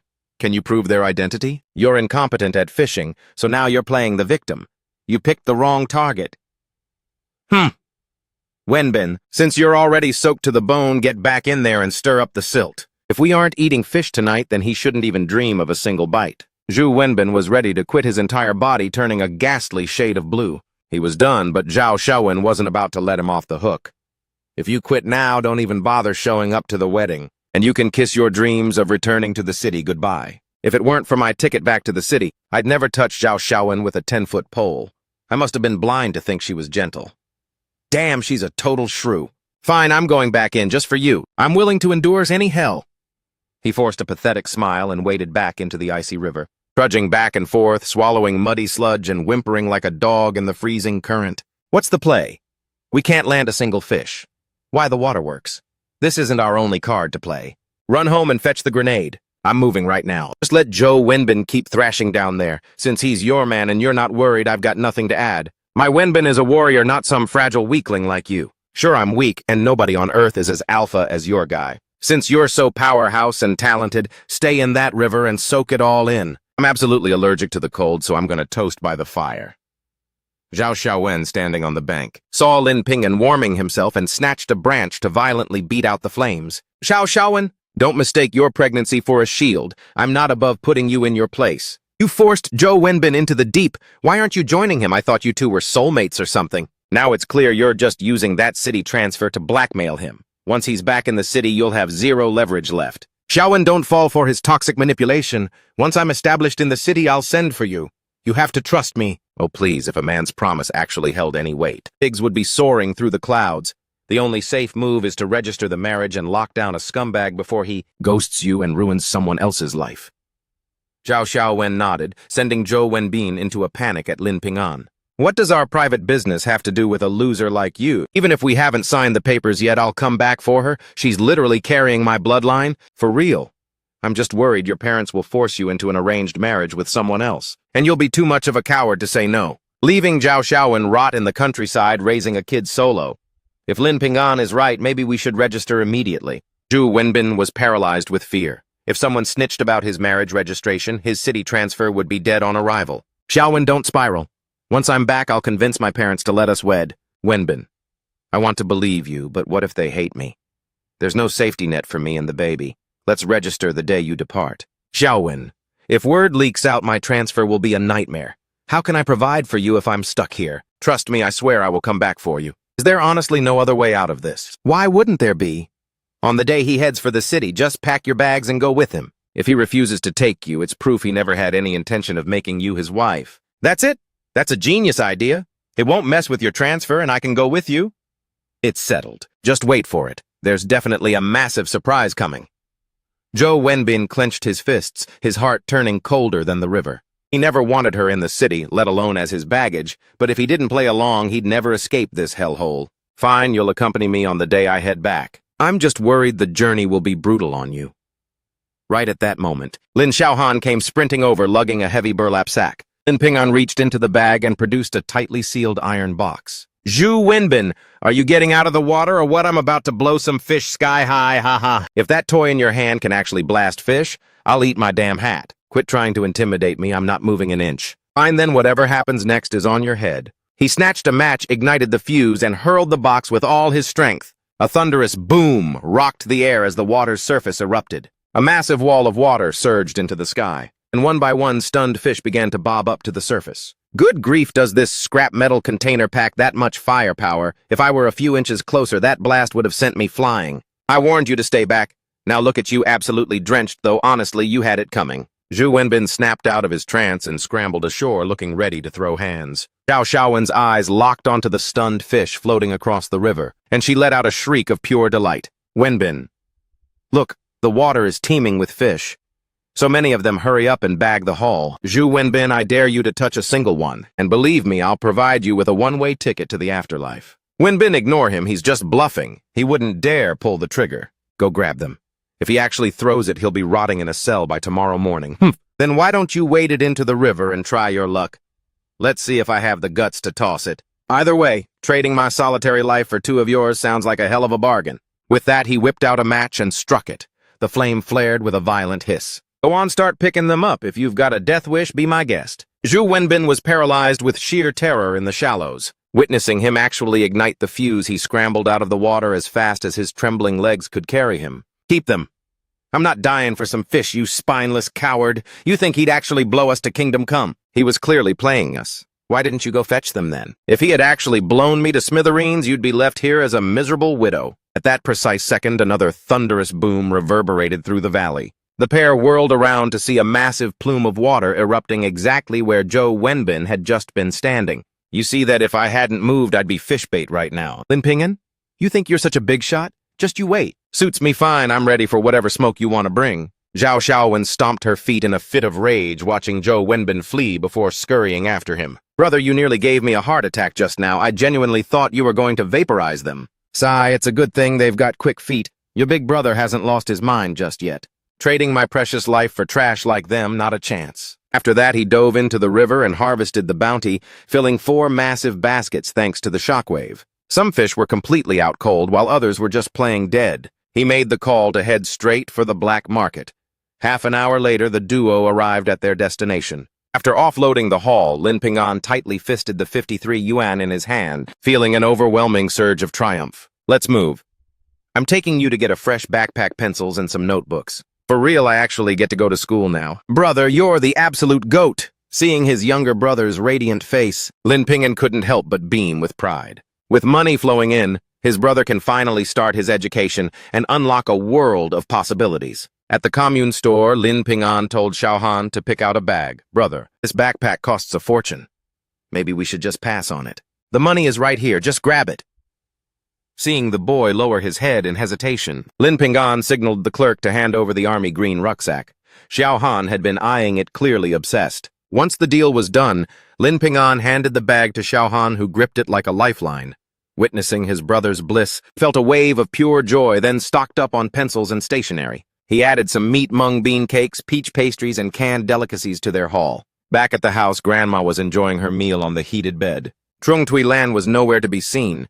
She had likely headed to the hospital. The four of them were bonding in total blissful harmony. Seeing the pair returning with a mountain of supplies, Grandma hopped off the bed to fetch them bowls, playfully scolding them while heaping rice onto their plates. Hauling all this home.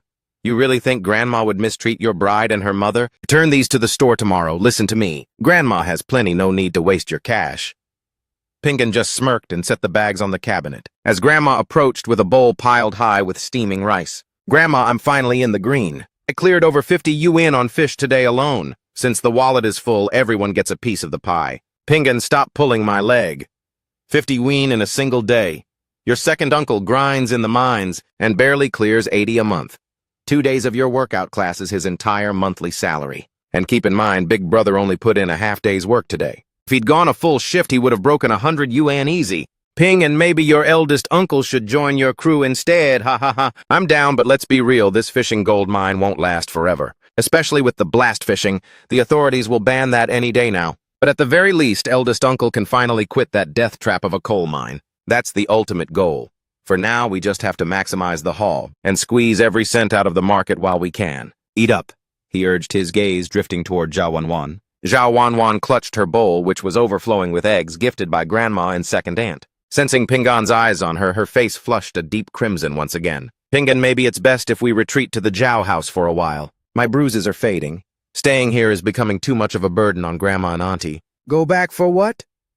To give them another chance to sell Wanwan like cattle. When my son gets back, I'm sending him to bunk at Pingan's place. You two stay put and keep your peace. Anyone who dares to gossip, I'll personally rip their lying mouths shut. I feel terrible for dragging everyone into my mess. Oh, stop that talk. What trouble having you girls around makes this place feel alive. Actually, I'm counting on you to teach me those fancy embroidery stitches later. Ha ha! Let eldest uncle move into my house. With him as muscle, let's see if Grandpa and second aunt still have the guts to play the bully. With your uncle guarding the fort, they wouldn't dare. Now eat your thin as a rail. You'll never hit a growth spurt at this rate. How will you ever land a wife? Thanks, Grandma. When I'm grown, I'll be jacked and get a top-tier wife just like Uncle. He eagerly bit into a peach looking purely blissful. Hardly out of diapers, and he's already scouting for a bride. After dark, Pingan led Xiaohan back to the Lin residence. Xiaohan rattled the door, but it was bolted tight from within. Grandpa, second aunt, open up. We're home. Xiaohan, save your breath. They're ghosting us on purpose. If they won't open up, we're taking this to the village secretary. Over at the secretary's, Mrs. Chuang was pacing the yard. Pingan, why are you here at this hour? What's the crisis now? We're here for the secretary. My grandpa bolted the door from the inside, and we're locked out in the cold. He had already decided to file a formal grievance. They couldn't just roll over and take this disrespect. Otherwise, this petty lockout would become a nightly routine. Now he had a new mission. Your grandpa has truly crossed the line this time. But your Uncle Chuang headed west to Sun Tu's place and hasn't returned. I'm starting to get twitchy. Don't stress, Auntie, I'll go track him down. Since the sun was down, he told Xiaohan to hang back with his aunt for safety. Shortly after Pingan reached Secretary Sun's place, before he could enter, the Zio's screeching hit his ears. Today Lin Pingan sent my son-in-law to the ERA. If he doesn't cough up the medical bills we're calling the law, are you still going to play favorites? We'll sue every last one of you. Old Lady Zhao shrieked like a banshee. Pingan caught every venomous word. The Zhao brothers were there too. He was about to storm the yard but hesitated. If he barged in now, Zios would only escalate the drama. Thinking of Zhao Xiaowen's wedding tomorrow, Pingan smirked. He circled back to the Zhao house, creeping up to the wall by the latrine. He struck a match and ignited a jagged piece of wood. Once the flame took hold, he flicked it over the wall with a wicked grin. Then he bolted back to the secretary's house. He had to beat the shockwave. Fortunately, Secretary Sun lived just a stone's throw from the Zios. He wiped the cold sweat from his brow and shoved the door open. Lin Pingan, you have the audacity to show your face after scaring my son-in-law into a hospital bed. Cough up 100 yuan right this second. Just as Lin Pingan opened his mouth, a thunderous explosion rocked the entire village. The two village secretaries froze, realizing something had gone horribly wrong. They scrambled outside immediately. What on earth is that stench? Why is it so revolting? Did someone decide to dredge the latrine at midnight? It's unbearable. It's over. Our latrine detonated. There's filth everywhere. Grandma, the house got struck by lightning and fireworks, and now it's raining crap. I'm terrified. Quit your wailing. Get home and see the actual damage first. Good grief. I stepped right in it. Why is the ground covered in waste? The Zhao's latrine is obliterated. The walls are a pile of rubble. Lucky no one was inside. Then old Lady Zhao let out a screech like a dying pig. The secretary panicked, ignoring the filth underfoot. The second he stepped into the house, he was struck dumb. A massive stone slab from the latrine had crushed the bed, leaving a gaping crater. The roof was shredded, too. Heavens above, what happened? How am I supposed to survive this, secretary? You have to hunt down the thief who did this. My sow. This is basically taking my life. Old Lady Zhao scrambled up and bolted out, finding Chu Shuhua sobbing over a dead pig in the wreckage. The Zhao brothers just stood there, their heads hanging in total defeat. Their eyelids were twitching uncontrollably. They had a sickening premonition about this. When they realized the money had vanished, they collapsed in heaps. What heartless monster did this? How could they slaughter my sow? I only meant to paint the yard with filth. I didn't expect to take out the roof and the bed, let alone the pig. Lin Ping'an couldn't stifle his triumph and let out a quiet snicker. Zhao Song, lurking behind him, caught the smirk and knew instantly it was a red flag. Lin Ping'an, what's so funny? Was this your handiwork? What if I am laughing? Your clan has committed so many sins that even the heavens have lost their patience. This is the Zhao family's karma. If you keep living against your conscience, I'd worry about more than just the latrine blowing up next time. This has to be divine retribution. No mere mortal could unleash something with this much destructive power. The Zayos must have seriously pissed off the gods above. A neighbor chimed in and the crowd nodded in agreement. Lin Ping'an didn't expect his petty comment would actually serve as his shield. Zhao Song was seething with fury, but no matter how hard he racked his brain, he couldn't find a single way to pin it on him. Just then, Zhao Xiaowen limped in, propping up a shivering Zhou Wenbin. This is a modern society. There's no such thing as a divine curse. Everyone stop being so backwards and superstitious. This was a calculated attack. I'm calling the police immediately. I think Wenbin is absolutely right. Big brother, go to the station now. We have to track down the psycho who did this. We can't let them walk away after this. The old hag glared at me with pure venom, desperate to frame me for the chaos. When your house went sky high, I was right here at the secretary's house, just like you. Don't you dare try to dump your garbage at my doorstep. He had crafted his alibi to perfection. Even if they pointed fingers, they wouldn't find a single scrap of incriminating evidence. Even if the cops arrived, his alibi was ironclad. Even if you weren't there, you're still the prime suspect. Zhao Song glared, refusing to let his prey slip away. Humph, you think I'm running? I'm not going anywhere. Call the cops. I'm waiting for the law to give me justice, too. This afternoon, Zhao Xiaowen and Zhou Wenbin sabotaged my fishing. He got a chill from the water, and now he's demanding 100 yuan for a sniffle. Do you really think I'm that easy to extort? This Zhao family disaster is so massive they won't let it slide. If I vanish now, the rumors will only get louder. It's better to let the police settle this once and for all. Lin Ping'an, if you hadn't used those explosives to terrorize me, would I even have this fever? The hospital bill already cost 50 yuan. Demanding 100 yuan in compensation is actually being merciful to you.